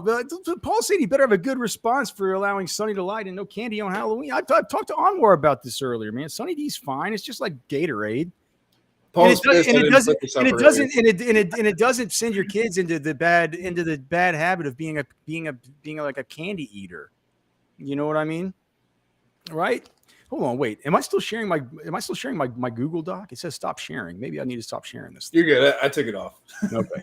Okay. Jeez, I'm like, God, am I sharing something? This is Paul's question though. You don't allow candy on Halloween, and cereal is a no-go for your kids for the most part. No, there's Sunny Delight on hand in your house. No, the kids like Sunny Delight or Sunny. Yeah, they just like it. I mean, it's fine. They can like that. My son is allowed, like when if he goes to Jersey Mike's or something like that, I'll let him get a root beer or a cream soda. But no, it's just like you can't let them develop habits of stuff like eating a bunch of candy. Like, you guys let your kids just eat all this candy? You got to make it play the Squid Game. Just make it play. Give them their sweet tarts, Alex. Well, sweet tarts are the best candy. It's great candy. They really are really good, and they were designed by accident, believe it or not. But listen, Paul, Sunny D might be so unhealthy, but so is Gatorade. It's fine. These are kids. They're kids. This stuff goes in and out of them, dude. Trust me. They're fine. They're fine. But the thing about feeding them the candy is that you're establishing a pattern that it's okay to just eat a bunch of candy. It's like, I don't want to be the kind of kids that, like, are there people out there, like, maybe it's fine. I just don't think it sounds healthy to go out, like, be one of these people that goes and, like, gets a candy bar on the way to work or something. Right? Is that fine, Blake? Yeah, I mean, every once in a while, I guess. But the problem is persistent, like being addicted to it, right? That's what you don't want. But every now and then, like, it's just too much candy. I don't want to deal with them running around acting like creeps. Look, if they want their candy, they can have their one piece of candy, but they got to play the Squid Game to get it. Okay, right? so do you let them get like a bag of candy when you go to the movies or something like that? No. Then you get some popcorn. Okay, all right, popcorn. It's fine. But you just cover it in butter, right? Just you kidding? I don't know. Their mom takes them to the movies. I'm not sure. Oh, okay. So that's how they're getting their candy fix. Maybe. No, I think their mom's kind of on board. I don't know. She's probably in the chat. She'll let you. I don't think that she would allow you to have candy. Now, and they're not allowed to have like sweet cereal. The ones like the sweetest cereal that we allow is just like Honey Nut Cheerios or the generic Honey Nut Cheerios. You know, we got Mitchell asking for score predictions. We'll have our prediction show tomorrow morning, 10 a.m. The Prize Picks prediction show. So Jeff Bowerman's asking what's the Squid Game. We'll talk about it maybe a little bit closer. It needs its own 30 Have you seen the movie Squid or the TV show Squid Games? I have. Check it out. You can see. Yeah. Look, JD, I get it about the Sunny. Look, here's the thing. They're all kind of bad, but they're kids. They're allowed to have these drinks. I just think the candy's a little bit different. It's a lot different. It's fine. It's got vitamin C. The Squid Game's a dangerous game, man. It's a dangerous game to play. And if you end up on the wrong end of the Squid Game, you got to throw your whole bag of candy, not just yours, but your brother's or your sister's. You have to go out to the trash can and throw it all away. Okay. Cody says, Alex, do you really leave the red meat on the counter overnight? No. You cut the steak into little thin strips, and then you put it in the Ziploc bag. You put it in the refrigerator overnight. Of course, you leave it on the counter. What do you think? I'm some kind of outside. The one thing that got left out of the video is me talking to my I panned out so everyone could see my chickens. I was talking to the chickens. I was telling them, man, like, this is going to be you if you chickens don't quit acting up. You guys are going to end up over here on this. Did I say leave it out overnight? I didn't mean to say leave it out overnight. All right. So I told you guys this is what we were going to do before we started talking about this, the speckled trout controversy. We will talk about the deep dig here a little more. That's the wrong one. God, how many times do I have the deep dig pulled up here? Jesus. I'll just be able to get to it from this one if I can find it. Okay, so that's the one I was showing. The disruption allowed by week, right? Is that what's showing, Blake? I'm hearing the spreadsheet. Yes. Okay, so historically, what does this mean, right? What does it mean that Christian Jones is allowing disruption once every 60.75 snaps? Jake Majors is allowing disruption once every 40.67 snaps. Kelvin Banks right now on a huge upswing, allowing disruption only once every 41.17 snaps. DJ Campbell at 24.38 and Hayden Connor once every 17.43. Okay, here's it versus history. Okay, so here, this is the snaps graded. This is the rest of it. So these are all the guys that I've done that have had at least 100 snaps at Texas. So we're up to now 73 of them. Okay, and here's where we are. There's Christian Jones. For those who might just be listening to this, maybe at the gym or something, he's at the very top of the list. He's above guys like Trey Hopkins in his senior season, Connor Williams in his epic sophomore season. Before that junior season got cut short by injury, and he was after that he wasn't grading out very well at all. Before he went ahead and left for the NFL, I think a lot of people were kind of quitting on that team. Kelvin Banks, his amazing freshman season. Samuel Cosme's amazing junior season. And then you get down to this outliers. Taylor Doyle as a junior. I always look back at that. I'm like, was he really that good? But Blake always says, like, that was the Taylor Doyle deserves some damn respect line from Jeff Ketchum that year. Zach Shackelford, NFL practice squad guy. Donald Hawkins, 4 different NFL teams that he played for. And that's where Kelvin Banks is now. He's at number 9 on the list. He's just behind himself. Well, and Kelvin Banks is stacking up multiple seasons, right? And that's why he's going to be a first-round pick. Like, because right from the get-go, he puts up a massive 55.6 number as a freshman.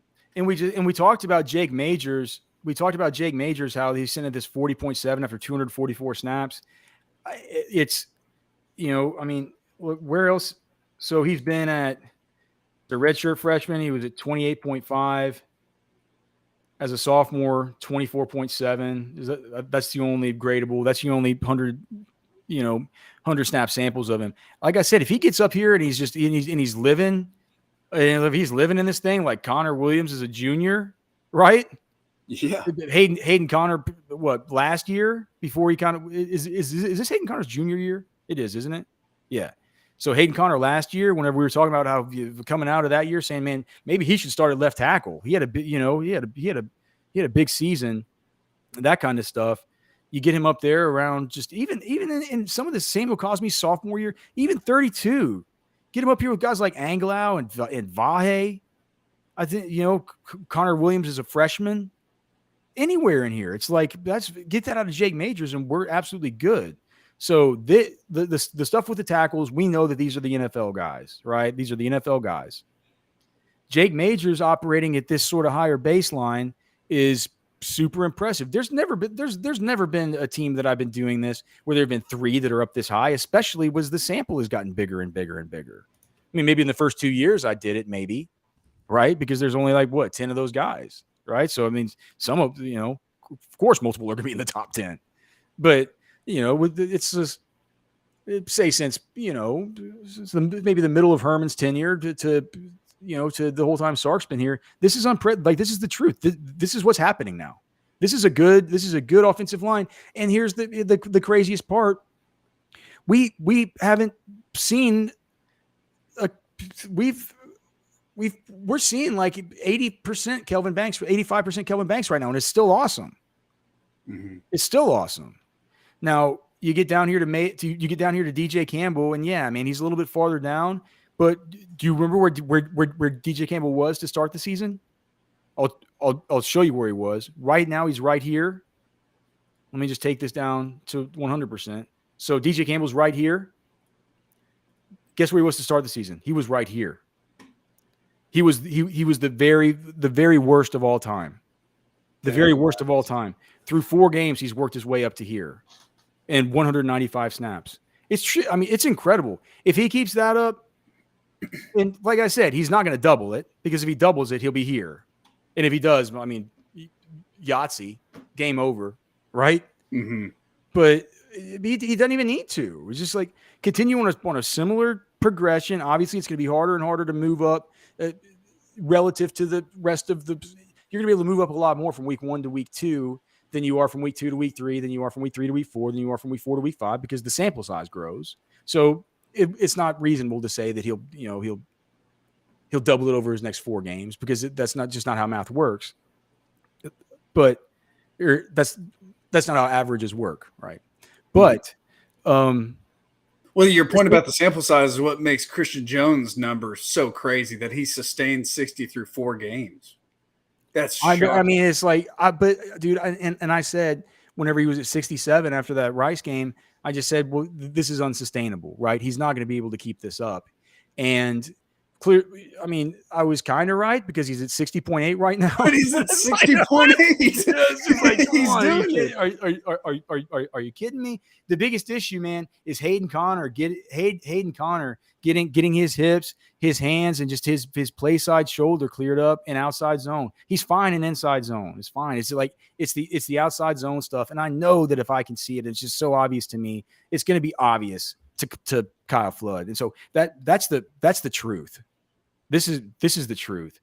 Connor Williams is 50. If Williams is better on numbers, what do you think of Jones compared to Williams with your eyes? Well, like I said, Cody, you know how I know about how these guys get dinged in models for their age, and I do believe Christian Jones is going to be old. So that's one thing that there's one thing they're going to talk about. Christian Jones is stronger than Connor was. Christian Jones doesn't have quite the feet that Connor did. He has better length than Connor, longer arms, bigger hands, heavier hands. Not quite as smooth a kick. Not quite the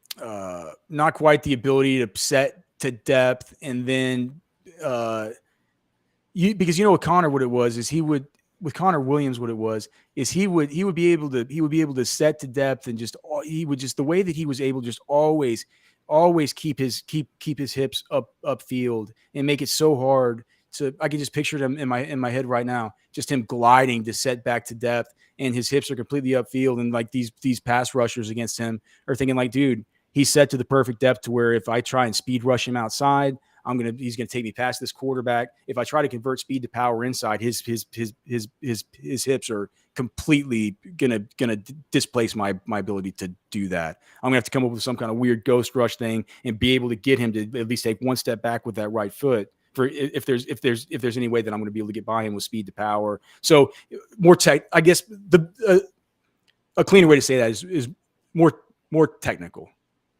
More technical. Shorter arms though, less power. It's crazy. I mean, Christian Jones is going to be right now he's going to be he's probably going to be a day 2 Is pick. Christian Jones the greatest turnaround in deep dig history? Yeah, I mean, has to be, right? Yeah. No, I was saying before last year that he needs to be benched. Yeah.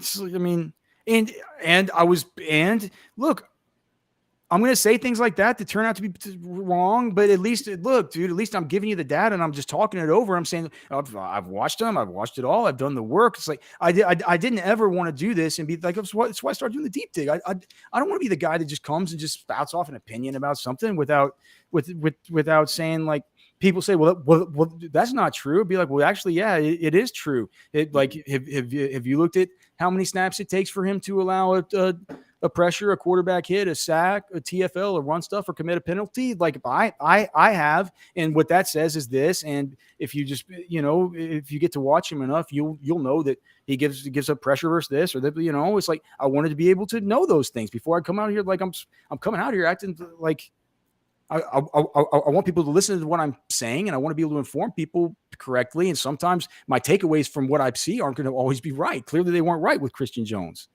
But credit to the staff. Credit to Coach Flood. They saw through it. They saw the potential and developed him. And man, yeah. But that's the other thing. Somebody says it good. Somebody says, but at the time, Jay Ward says, by the time that was true, development is just better. Yeah, I hadn't seen anything over the past decade to make me think that he was going to get developed. The Texans didn't have any developers. Like I talked about yesterday, the last good one I can remember is Stacey Searles, and he's still good. He's still good. You know what I mean? Like so. Yeah, this, what all you have to look back on is like Joe Wickline and dudes like Matt Maddox just don't even want to teach his team how to run zone. Can you believe that he just wanted to run man and gap and power? It's just so much different. It's so much different now. Mm-hmm. So that's it. Bo Edge, what's up, brother? Kebabs sound delicious. That's just good. And OB Live host poker. Oh, hey, Bo Edge. Hey, how about this? You guys head over here to my crib so I can be antisocial and not have to leave my home. Let's do it. Hey, speaking of Bo Edge, though, make the trip out to Spicewood tonight on the Outsiders. Want to guess who it is? Big time guest. You ready for this? Bo Scaife. Oh my goodness! A great Bo Scaife. You guys get guest after guest after guest. I'm gonna, and guess what else they have? Sponsor after sponsor after sponsor. if you guys are interested in sponsoring this show, man, you can email me Alex@RosterWatch. Bo Edge, I need to call you and see if you can help me get some sponsors. But there's no sales guy quite like Bo Edge. I need to cut a deal with Bo and just be like, Bo, man, Bo, sell some sponsorships for me here, brother. Let's make some cash together, dog. I'm gonna call you about this. Okay, so we got that going on. And so that's it. Any other questions you guys have about the offensive? Okay, Jay Ward, if Coach Flood were to move on, who'd be the best replacement? I don't know. I don't think there is one. Right? I don't think there is one. Who would be the best? I don't know. I don't follow who the best young. Is there an AI Coach Flood? I don't know. Other than that, I'm not sure. Chat Flood. Chat Flood. Yeah, I don't know. Flood. I don't know. Searles? Like, I don't really know. I don't. I'd have to look and see. I get emails every day from the different, like the OL masterminds and Coach Tube and all this stuff where they talk about all these young up and coming offensive line coaches, and I'll buy the videos from them in the off season and stuff. And some of them seem like really, really good teachers. And I learned about new concepts, and I learned about different ways that they're implementing things that can help improve their offense, or that can bring some multiplicity to what they're trying to do. You can do that even from the offensive line side, but I don't. So I could tell you, I mean, maybe some like good like teachers and stuff, but I don't know if these guys are half of these dudes that give the best clinics coach at places like, South Dakota State, or, I'm like, so I don't really. And they probably don't have the recruiting pedigree that Flood has either. I mean, like, Flood is all around. He's just doing a phenomenal job right now. Every aspect. I don't know. I would have to look and just see. That'd probably be a good offseason. They're just like an offseason show to do. Maybe look at some of the offensive line coaches who's done the best job, because Flood probably will get. I mean, I'd imagine he'd get hired away at some point, won't he? If he wants to be a head coach somewhere, I'm sure he can make it happen. Yeah, I mean, I think he might. Maybe he won't. Maybe he just wants to be an O-line coach and he likes his job. I mean, Lord knows he's making millions of bucks. He's living in Austin. Mm-hmm. It's a great place to be. Again, please, if you guys have enjoyed the show, please click to like and subscribe to the channel. I mentioned about sponsors too. If you guys want to sponsor the show, email me, alex@rosterwatch.com. But yeah, if you could leave comments, just if you could click the like, I would just love it to see if maybe we could get with one show, we get like 100 likes on this thing. Like, come on, guys, we can get there. To 100 likes on Ketch's show, they get like 200 likes. Man, Ketch is gonna look down his nose at me. I'm gonna say, come on, Ketch. How do I get them likes? All right, but yeah, like the show, subscribe to the channel. Most importantly, please continue to tune in 3:30 to 5:30 p.m. Central Time here on the channel. I'll trust Sark with hires until he proves me otherwise. Not worried about it until then. Yeah, I got it, man. I think that's fine. Ketch has bots. Well, why aren't y'all making some bots for us? Let's get them bots. I love them bots. Okay. So what about Blake? What about the so the speckled trout? Oh, the speckled trout. So here's the deal. So it was back in. So you guys remember the big freeze that killed off all the axis deer stuff? It was like 2021, right? 2021. Mm-hmm, correct. And they wanted there to be more of a spawn, because what happened was, in a lot of these bays, it decimated the speckled trout, right? Like in a lot of our inland bays. And what they wanted to do was to be able to decrease the bag limit from so it was 5. It was always 5, right? And they moved it down to 3 as far as your daily bag limit on specs. And a lot of the guides and stuff, and a lot of people where you go to buy your bait and stuff, they would even tell you, like they'd be like, please don't keep them. They just say throw them back for now, right?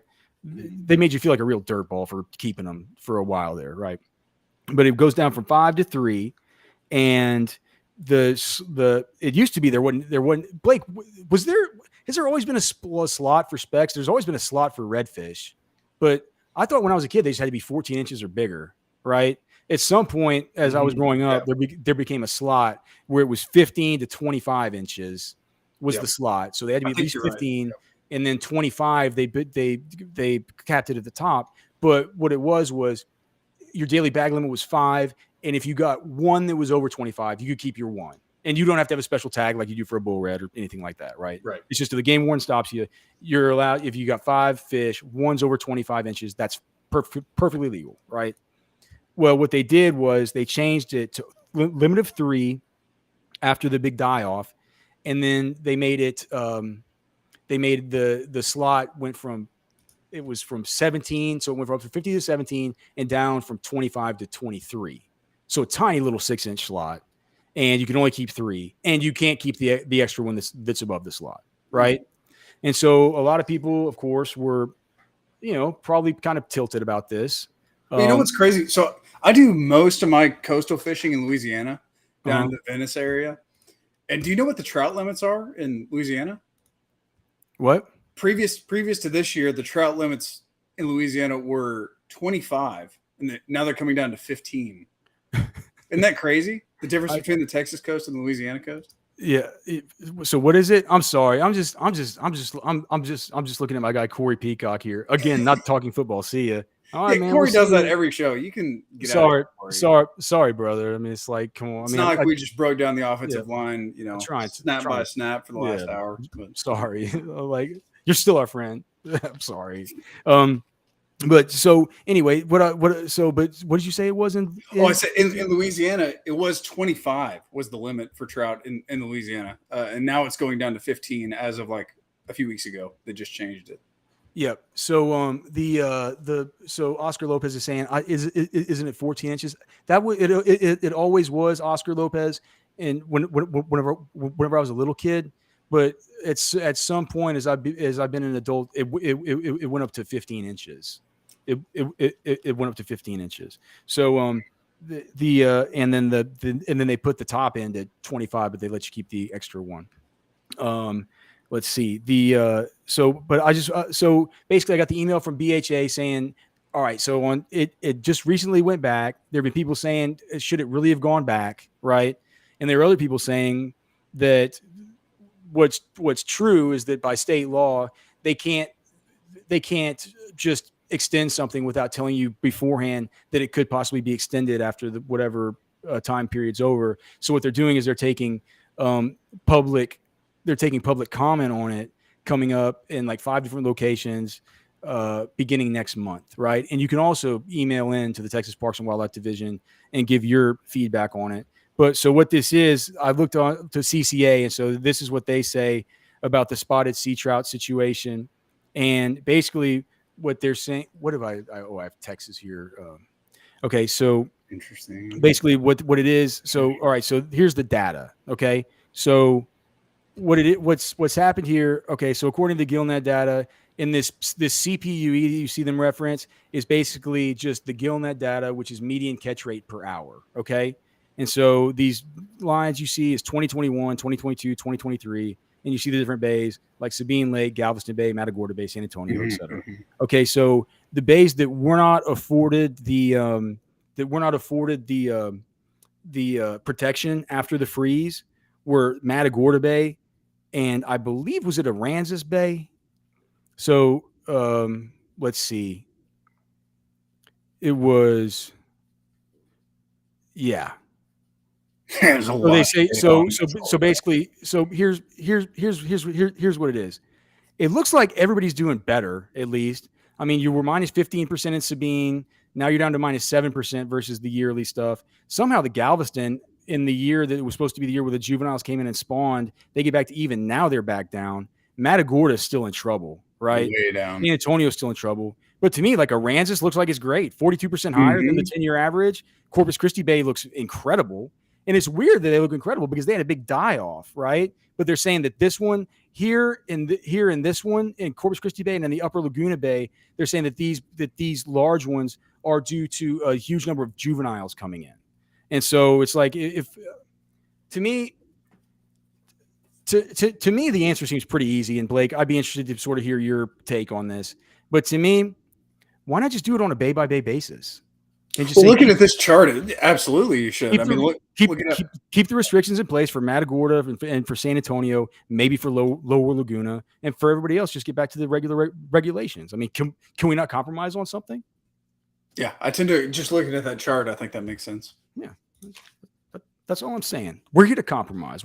I don't think so, but I certainly would love to. Pheasant is so delicious. We have so much fun here with our friends, football and friends. It's always fun as hell, man. We're here every day. So if we didn't get to it today, we'll get to it tomorrow. For Blake, I'm Alex.